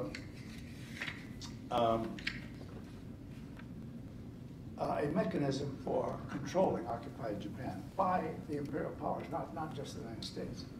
MacArthur was made subordinate to the Far Eastern Commission, and he was ordered to follow its directions. But the U.S. retained the right to issue directives to MacArthur, Supreme Commander, and the right to veto decisions of the Commission with one notable exception. The U.S. could not issue an interim directive on constitutional reform. However, lawyers in government section, MacArthur's government section, argued that until the Far Eastern Commission issued new policies, MacArthur was free to act pursuant to existing American directives. So should a Far Eastern Commission member challenge a SCAP order concerning, say, fundamental changes in the Japanese constitutional structure, SCAP's order would be referred to the Far Eastern Commission to determine whether it properly implemented the Far Eastern Commission's policy decision. Well, until SCAP issued such an order, there could be no interference from the Far Eastern Commission, according to these lawyers in government section. So in short, the tactic used by MacArthur's headquarters, SCAP, was to grant its approval to the Japanese government, not order it to proceed in a certain fashion, but simply to approve the government's efforts. The action would be subject to review by the Far Eastern Commission, but not otherwise under Far Eastern Commission control. SCAP would not issue orders, but would pose as the overseer of the Japanese effort to reform its constitution. So there are major changes going on here. So in the morning of February 1st, 1946, the Mainichi daily newspaper published the text of proposals for constitutional revision by the Japanese Matsumoto Committee. The cabinet itself was rather embarrassed by this. The Japanese press denounced it and said Japan's political leaders were incapable of revising the Constitution. The Japanese press. And MacArthur and his government section, the head of the government section, General Courtney Whitney, seized the opportunity and ordered the government section to prepare a model constitution for Japan in a week's time and to present it to the Japanese leaders at a meeting on January 12th. MacArthur prepared a list of basic principles for the new draft. One, the emperor as the head of state, his duties and powers determined by the Constitution. Two, war is the nation's right abolished, no military, and no right of belligerency. Three, abolish the feudal system and the rights of peerage. It didn't define feudal system, but used the words. And four, pattern the budget, Japanese government budget, after the British system. These guidelines were passed to Colonel Charles Cades. He was the chair of the drafting project steering committee. And on February 4th, General Whitney called 20 members of the staff together, the government section, and told them that General MacArthur had tasked them with drafting, and I quote, a new constitution for the Japanese people. And this was to be done in absolute secrecy so that the fiction could be maintained that the revision was the work of the Japanese government. Whitney read MacArthur's guiding principles and said he wanted a complete draft by the end of the week to be presented to Foreign Minister Yoshida Shigeru. When Yoshida and his group had finished a draft to fit the demands of the SCAP draft, in other words, using the SCAP draft as a model, then it would be submitted to General MacArthur for approval. He would accept it as the work of the Japanese government and so promulgate it to the world. Government section's draft defined the emperor's role, the role of the Diet, social issues, and local authority and so forth. The emperor's position would be derived from the, quote again, the sovereign will of the people, and he would have no government powers personally. Succession to the throne was to be determined by law that was passed by the Diet, the national legislature. So war as a sovereign right of the nation and the right to maintain military forces were abolished. The Bill of Rights was modern and liberal, and the structure of the government was parliamentary, with executive power in the cabinet and with the advice and consent of the national Diet, the Diet. The judiciary system would be established by the Diet. In short, then, the SCAP draft put together in haste created a constitutional monarchy, parliamentary, unitary system modeled not on America's, but close in form to the British. General Whitney told Foreign Minister Yoshida on February 13 that SCAP would not compromise on principle or basic form. So unless the Japanese government accepted the SCAP's draft, Whitney warned, a constitution might be forced on Japan from the outside by the Fullerton Commission. Whitney then issued an ultimatum to the Japanese. Unless the cabinet accepts the principles of the SCAP draft within 48 hours, MacArthur would publish it and make it an issue in the forthcoming general election. Prime Minister Shidehara had a 3-hour meeting with General MacArthur on February 21st.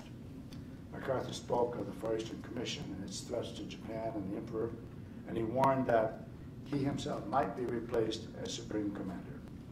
He said that the American drafts a concept of a Japanese monarchy based on popular sovereignty and the renunciation of war would protect the emperor and guarantee the protection of Japan's monarchy.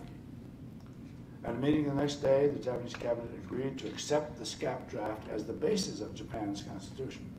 Shidehara reported to the emperor that afternoon, and Matsumoto and Yoshida scheduled a meeting with General Whitney and his staff the same afternoon. And in effect then, on February 22nd, Shidehara and his ministers, without a Japanese translation of the whole document or a discussion of it, accepted the fundamental principles and basic forms of SCAP's draft as the basis of their own draft. So Whitney's ultimatum and Shidehara's reading of MacArthur's plans were the two key elements in the cabinet's decision. Matsumoto and his aides began work on the Japanese draft on February 22nd, and they expected to finish on February 11th, a few days. But Whitney imposed a March 4th deadline, which allowed only 4 days for writing the Japanese draft. Matsumoto, using the translation of the SCAP draft, wrote chapters on the emperor, renunciation of war, the Diet, the cabinet, and people's rights and obligations. He ignored the Americans' preference for a unicameral legislature and provided for a lower and upper house. The Japanese did not attempt to make a literal translation of SCAP's draft or to write in formal language the foreign minister's translation of this draft. The Americans were expecting, as Katie said later, I expected a translation of our draft, but theirs wasn't a translation of our draft. In Article 1, while the Americans spoke of the sovereign will of the people, the Japanese avoided the word sovereign and described the will of the people as supreme.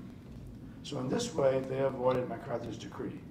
Sovereignty in Japan must shift from the emperor to the Japanese people. 4 months later, the Americans ordered that changed.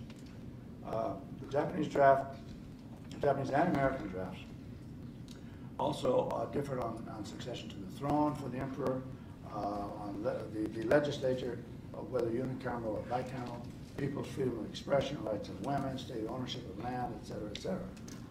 The Japanese draft omitted SCAP's statement of popular sovereignty. SCAP's preamble entirely was omitted, and it reduced numerous provisions on criminal litigation. Matsumoto and his aides considered SCAP's draft poorly done and concluded that the Japanese draft didn't change the fundamental forms of the SCAP draft. In other words, he clung to the view that SCAP's directive to incorporate certain fundamental principles and basic forms afforded him wide latitude in writing a Japanese draft constitution. So the divergence between Japanese goals and American expectations created sharp conflict between the two sides during a marathon meeting of March 4th and 5th, 1946.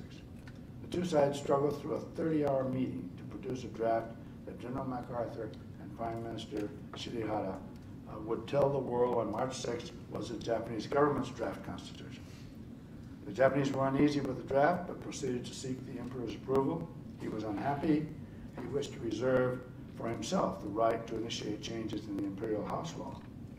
The ministers, however, could not make further changes before publication and had to reject his proposals. The draft was approved by the Japanese cabinet and the chief secretary of the cabinet in the presence of American officials. It was certified, the English version as the exact and official translation of the original Japanese. MacArthur's conspiracy had reached its climax. Commander Hussey of Government Section boarded a plane and flew to Washington to present certified copies of the document to the Far Eastern Commission. The document read like a translation from English to Japanese and provoked strong reactions in Japan and in Washington. Further negotiations in Tokyo removed ambiguities and the strong, what they call, odor of translation. The complete and final text of the draft was issued to the public on April 17, 1946, a week after the general election that SCAP interpreted as a popular ratification of the document. When my book was published in 1991, one of the reviewers, so the anthropologist, said, "Why didn't one of us write this several years beforehand?" Well, a linguist writing the Constitution is strange. So I'd like to explain why it is that I got this started with this project. One day in 1981, I was looking for linguistic examples of two sentences, two different types of sentences in law. And the only word I knew, the only thing I knew about law was the Constitution. So I went to the library and looked around and found a copy of the Constitution with the Japanese on the one side and English on the other side. So I just opened it. And then I realized, I started reading a couple of sentences, and I realized that they don't mean the same thing. I thought, how peculiar. And this was the beginning of my long journey with writing the Constitution, writing my book. When the war ended, I was 10. I hardly knew anything about making of the Constitution to start with, so I started from there on and wrote the book. Now, I'm at my age, I'm too old to write a long summary, a story to tell you. So I've asked my husband to do the job. What I'm going to do is to read and explain Kyoko's presentation. I speak more quickly than she does, and so we have a reasonable possibility of getting it done on time. In this talk, we want to cover two general topics. The first one concerns the rhetoric of the Japanese Constitution, the Japanese version of the Constitution, and in particular, the language used in connection with popular sovereignty and individual rights. I want to show how the Japanese language version of the Constitution changes the rhetorical force of the American draft of the Constitution. And the result is that it makes the document more congenial to the Japanese reader, and it also reflects more accurately the circumstances under which the document was created. If we have time after I get through this section of the talk, then I'll talk about the concept of individual dignity, which the Americans included in the Japanese Constitution. This is a concept that does not exist or did not exist in Japanese at that time. And so the Japanese had trouble understanding it. And what I'd like to do is to show you how the Japanese understood it and how their understanding changed over time to, say, the year 2000. Now, I'll start really with the idea of popular sovereignty, which Governor or General MacArthur insisted that the Japanese include in their constitution. As Professor Moore has explained, MacArthur was in a hurry. He had to get it done quickly. So he gave his staff only a short period of time to create a constitution. And in order to set the stage for the discussion of the Constitution, let me say something first of all about the American Constitution, which does establish popular sovereignty. Let me read the preamble of the Constitution for you. We, the people of the United States, do ordain and establish this Constitution for the United States of America. The entire document is written consistent with the idea that the people are creating a government with a certain organizational structure and commanding that government not to infringe the rights and liberties of the people. I'll illustrate this briefly with a discussion of the word shall. Shall in the Constitution is used in two different senses. One is a sense of commitment. So if I say, for example, I shall do this tomorrow, I'm committing myself to do it. The American Constitution uses that sense of shall to describe the organizational structure of the government. Let me give you an example of this.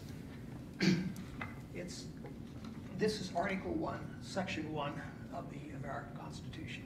It says, all legislative powers herein granted shall be vested in the Congress of the United States, which shall consist of a Senate and a House of Representatives.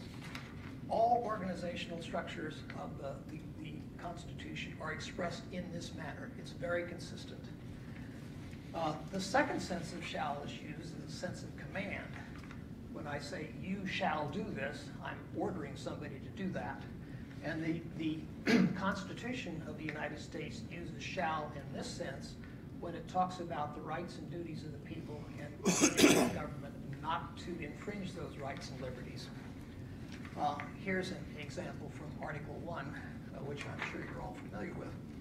Congress shall make no law respecting an establishment of religion or prohibiting the free exercise thereof or abridging the freedom of speech or of the press. All of the articles that express commands to the government use this command sense of shall.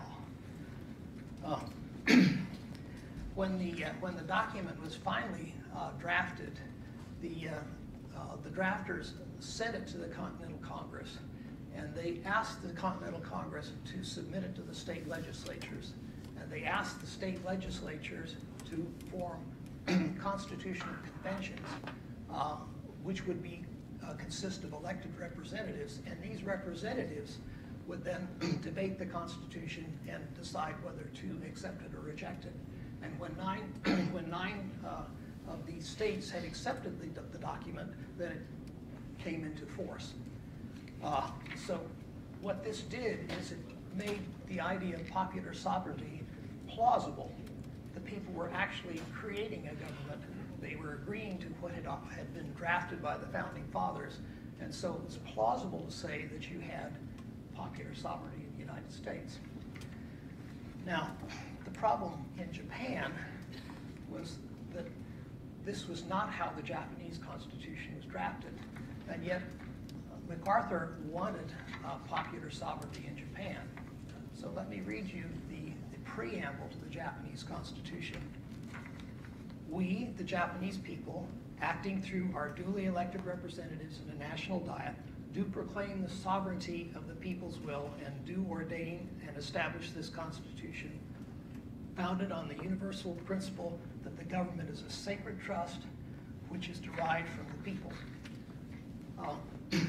Now, a lot of the Japanese were interested in the Constitution and were following or discussing it in the press, as Professor Moore has indicated. But everybody knew that this was an American draft. And so the notion that the Japanese were somehow creating this Constitution didn't really fool anybody.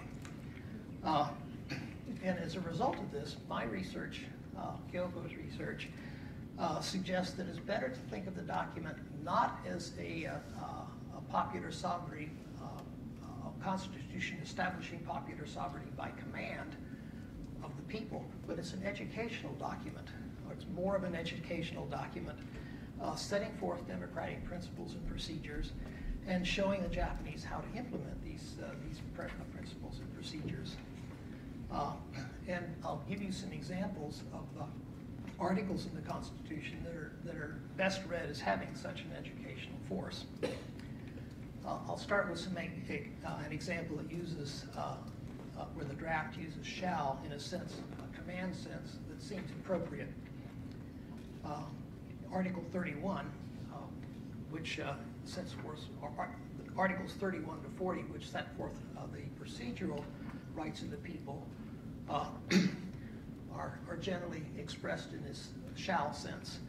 For example, Article 31 says, no person shall be deprived of life or liberty, nor shall any other criminal penalty be imposed, except according to procedure established by law. This article is directed against the government because it's the government that creates and administrates criminal law. So it seems appropriate. But note that the command here is not made by the Japanese people, it's made by the Americans. Chapters 4 through 8, which contain the articles establishing the governmental institutions and their functions, for the most part use the commitment sense of shall, just like the American Constitution when it sets up a bicameral legislature. Here's one example of this. The Diet shall be the highest organ of state power and shall be the sole lawmaking organ of the state. Very simple, straightforward statement. Again, though, it's the Americans who are doing the commanding and not the Japanese. The real problems with the Constitution arise in Chapter 3, which is entitled The Rights and Duties of the People. And this section incorporates one of the core principles of the American Constitution, the idea that the government shall not or should not infringe on the rights and liberties of the people. MacArthur's staff, its efforts to express this principle as a command to the government wasn't so successful. Some of the clauses, not all of the clauses in Section 3 uses command sense of shall, but some of them do, and I'd like to give you some examples to show you where the problems arise. Here's Article 11. The people shall not be prevented from enjoying any of the fundamental human rights. These fundamental rights guaranteed to the people by this Constitution shall be conferred on the people of this and future generations as an eternal and inviolate rights. The first sentence commands somebody, presumably the government, not to interfere with fundamental rights. But who is doing the conferring? It says, these fundamental rights guaranteed to the people by this Constitution shall be conferred upon the people. But who's doing it? It doesn't say. And it doesn't make sense to say that the Japanese people themselves are conferring the rights on themselves. And it's odd to say that the government is conferring the rights on the people because the government is what you're trying to protect yourself against. I suggest that the two sentences both gain consistency and sense if you recognize that the American drafters are commanding and instructing the government and at the same time educating the Japanese people about the constitutional guarantees protecting their rights. Let me give you another example. Article 13 commands the Japanese government generally to respect the rights and liberties of the people. It reads like this. All of the people shall be respected as individuals. Their right to life, liberty, and the pursuit of happiness shall, to the extent that it does not interfere with the public welfare, be the supreme consideration in legislation and other governmental affairs. Not bad, but it instructs the government to respect the rights and liberties of the people in the command sense. But if other articles don't protect the rights and liberties of people, this one doesn't add very much. For example, if you think about respect, how in the world do you impose or enforce respect for other people? Think about it for a minute. If you read the newspapers, you know that the millions of Americans are sending nasty emails to one another because they disagree with their ideas. This isn't an example of respect, but how in the world would you ever punish millions and millions of Americans for sending nasty emails? You can't do it. It's not a clause that has any real legal value. It's kind of useless.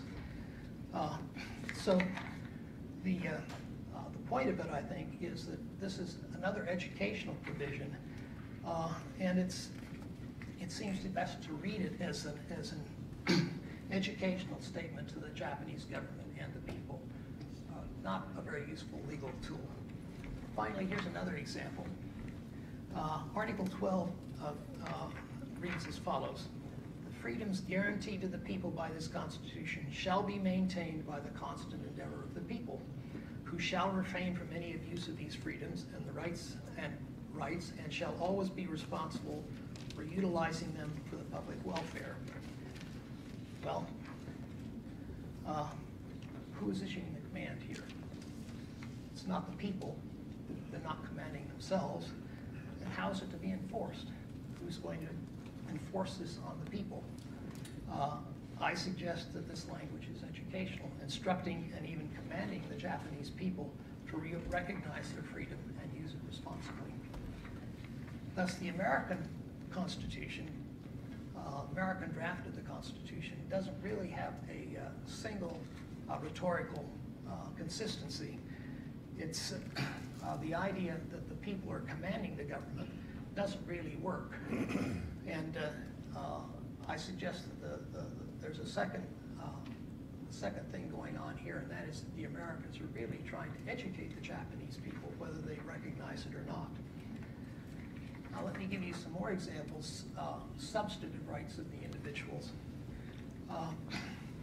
Here's one. Freedom of religion is guaranteed. This is peculiar because it's in the passive. Passive voice is very useful for politicians. If they have a scandal in the administration, they can say mistakes were made, but they don't tell you who made the mistakes. Here you've got freedom of religion is guaranteed, but they don't tell you who's guaranteeing the freedom of religion. And it doesn't even say who they're guaranteed against. It could be private individuals. So it's not a very useful statement as it stands. I think it makes better sense if you interpret it as Americans asserting rights on behalf of the Japanese people. The article tells the Japanese people what rights they have or should assert, and leave it to the Japanese to determine how they're to be applied in particular contexts. In short, the American Constitution has a consistent rhetorical force, reflecting that it was ostensibly the project of the people, and establishing a government, commanding it not to infringe their rights. The draft Japanese Constitution, on the other hand, which is ostensibly the will of the people, was imposed on the Japanese. And this command and commitment sense that's so powerful in the American Constitution is not rhetorically accurate. It is better read, I think, as an effort by the government staff to educate the Japanese, both the people and the government, about the principles of democratic government. Now, as Professor Moore has just described, the American draft was translated into Japanese in a 30-hour marathon session. The resulting Japanese translation, as it happens, achieves a much more consistent rhetorical force. Very briefly, what it does is it virtually eliminates the idea that the people command the government. The one exception is the preamble, which they could not eliminate. And instead, it conveys a sense that the people join the government in in sharing the responsibility of transforming the nation into a democracy.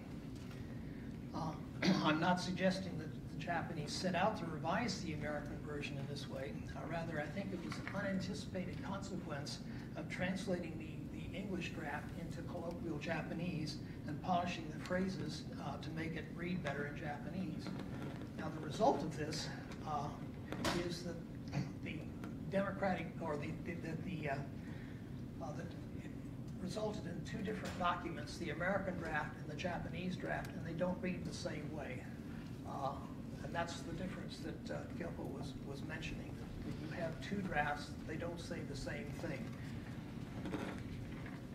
Now, one important change emerged when the Japanese translated the clauses using shall in both senses, command and commitment, into what linguists call the simple non-past tense in Japanese. Sorry to give you a short Japanese lesson here, but it will help you to understand what's going on.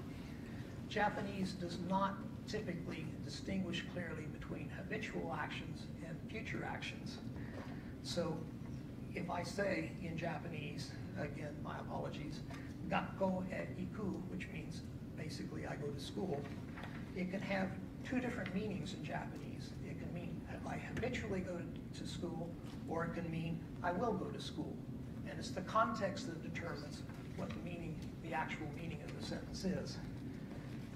Let me give you an example here of how this works, how this changes one of the articles that I cited earlier, Article 31. No person is/will, instead of shall, be deprived of life or liberty except according to procedure established by law. Also, no other criminal penalty is/will be imposed except according to procedure established by law. The command sense is gone. It's just a declarative sentence here, a simple one. The Japanese also translated the shall of commitment into the non-past tense. Take the clause I read earlier about establishing the diet. It reads now, or it originally read, the diet shall be the sole lawmaking authority of the state. Now it's in the Japanese version, it reads, the diet is the sole lawmaking authority of the state. Again, it's a declarative sentence. It's not a command, because it would be the Americans commanding. This use of the simple non-past tense form eliminates the idea that the people are commanding the government. Since the Japanese people had no role in commanding the government in creating the document, this change actually reflects the actual process of forming the Constitution. Just a simple linguistic change, and nobody thought about it as a plot or a plan. It's just a simple consequence of translation. The change from shall in the sense of command to the simple non-past tense also has an effect on the articles expressing positive rights. Here's the change in Article 11, which I read earlier. The people are not/will not be prevented from enjoying any of the fundamental human rights. These fundamental human rights that this Constitution guarantees are/will be conferred upon the people of this and future generations as eternal and inviolate rights. This is a straightforward assumption that the people are and will be guaranteed fundamental human rights. The command to respect individual rights has been transformed into an assertion, presumably, that the government confers these rights on the people and will respect them. These and other articles, when translated into Japanese, created a document in which the government asserts its responsibility to establish democracy.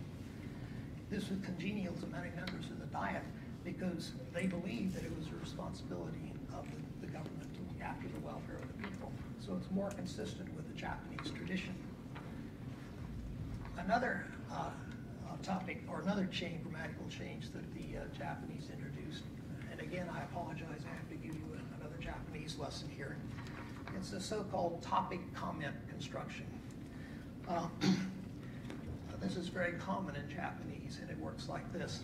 If I want to say, my niece reads the novels of Murakami, I might say, as for my niece, she reads Murakami's novels. The effect here is that the topic is the niece, and the comment identifies the novels that she reads. The topic, my niece, is assumed to be familiar to the readers or speakers. The Japanese use this particular construction to translate some of the rights that were stated in the passive tense in English. Take Article 22:20. As for freedom of religion, one in parentheses, guarantees will guarantee this. Another one, as for freedom of assembly and association, speech, press, and all other forms of expression, one guarantees will guarantee this. You still don't know who's making the guarantee, though it's presumably the government. But in Japanese, they contain the implicit assumption that these rights and freedoms are familiar to the Japanese. And they really weren't, at least to many Japanese. They didn't have any idea what some of these freedoms meant, but the Constitution suggests that they do. Now, the examples that I've given you here illustrate the nature of the changes in the American draft after the Japanese translated it.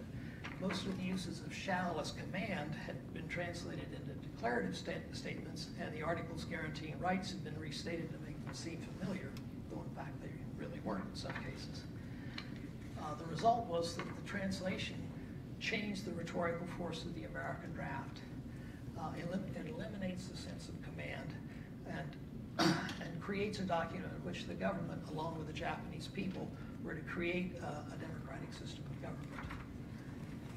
Now, Kyoko, has been asked many times on many occasions whether the Japanese intentionally changed the rhetoric of the American draft, and whether the Americans realized how the American rhetoric had been changed. I've found no evidence that anyone on either side understood how the translation, how the Japanese translation differed from the American draft. Most of the Americans didn't know Japanese, a few did, and the Americans had to rely on translators and consult dictionaries to ascertain the meanings of Japanese words. And I can tell you from personal experience that this is not a very good way to learn Japanese. I've tried to translate Japanese, and my poor wife had to suffer when I got frustrated and discouraged because what seemed to be the meaning of a phrase was not so. So I don't use dictionaries to try and translate things and assume you've got it right.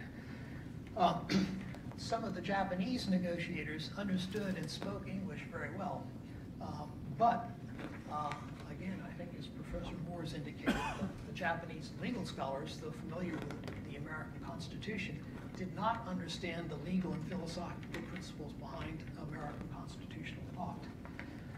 And they've never given any attention to individual rights. Consequently, they failed to grasp the significance of the chapter on rights and duties to the Americans. I concluded that the Constitution was created without the two sides fully agreeing on its fundamental meaning. Perhaps this was fortunate, as the Japanese version is more consistent with the actual circumstances in which it was created. Still, there remained the question of how well the Japanese understood the substance of the rights in which the Americans insisted. The answer is probably not always. And I'd like to conclude 15 minutes.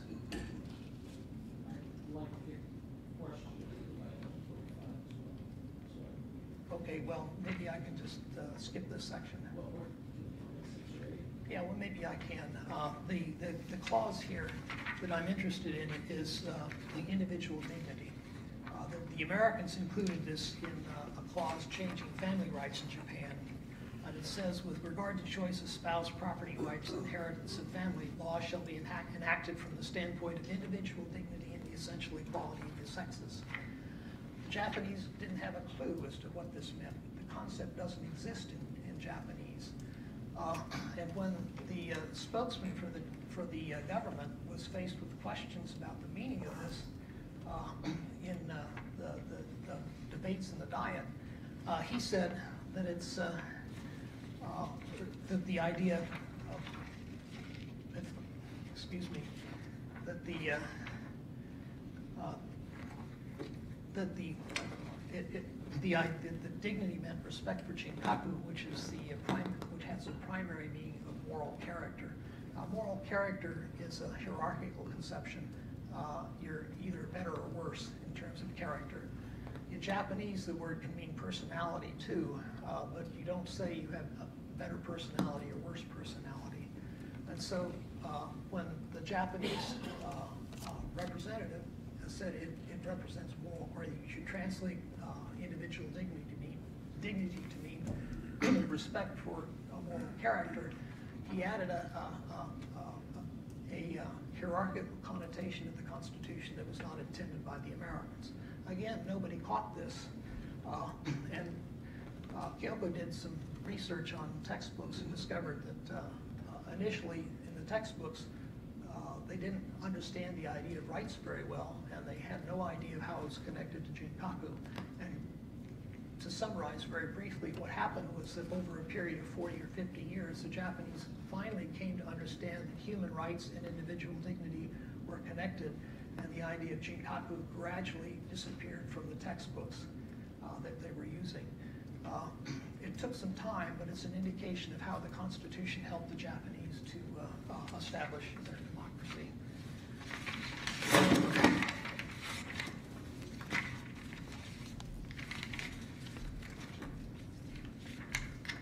I have a conclusion here someplace, but I can't find it right at the moment. There it is.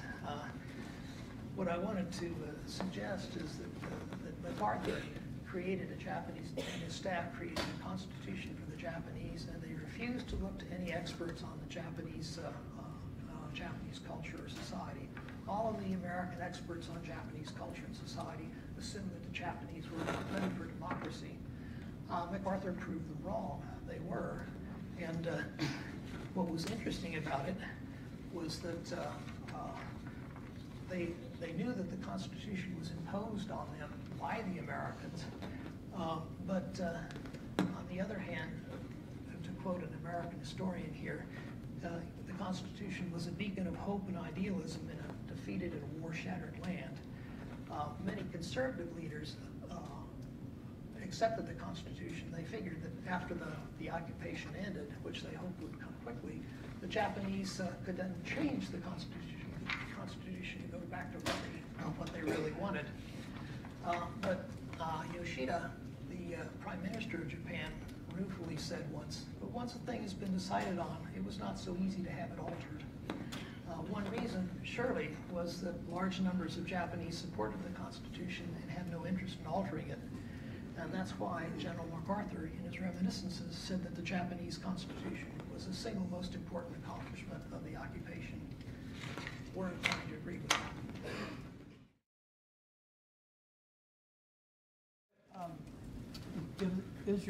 Was your wife's book, was that the first book that was directed towards that question or explored the language differences and reasons for it? Yes, it was, and I think she mentioned that some reputable scholar said, why is a linguist writing this book? We historians should be doing it, and they haven't done it. But it does take linguistic training. I was a lawyer, and I have read the Constitution many, many times, but I never picked up on the rhetorical consistency of the document, and I certainly couldn't have done anything with the Japanese. My Japanese is miserable. So it takes somebody with linguistic training plus a knowledge of both languages to see what was going on. Go ahead. Correct me if I'm wrong, but the Constitution there's never been a change in the Constitution, correct? It's never been amended. Do you see Article 9 being the first change? I can't really comment on that. I know that the Japanese are trying to change it. The current Prime Minister wants to change it, but a solid majority of the Japanese people are happy with Article 9. So we don't know what's going to happen. You both seem like you also want to add a comment about Article 9. I think it will be very interesting. There was only one, because of the political situation, very strong, distinguished editor of book editor, severely criticized my book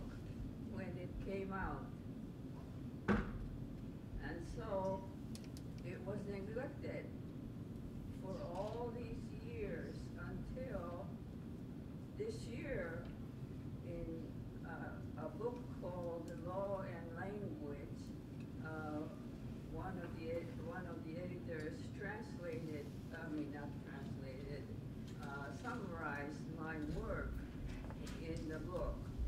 So when the Constitution argument occurs, it will be interesting if that article will become important.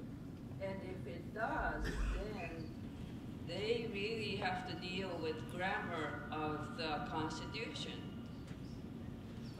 Before Ray answers to this, but can you tell those in the audience who do not know what Article 9 is? Some of us do. Could you just in a sentence summarize Article 9 before you comment? Article 9 prohibits Japan to participate in any warfares.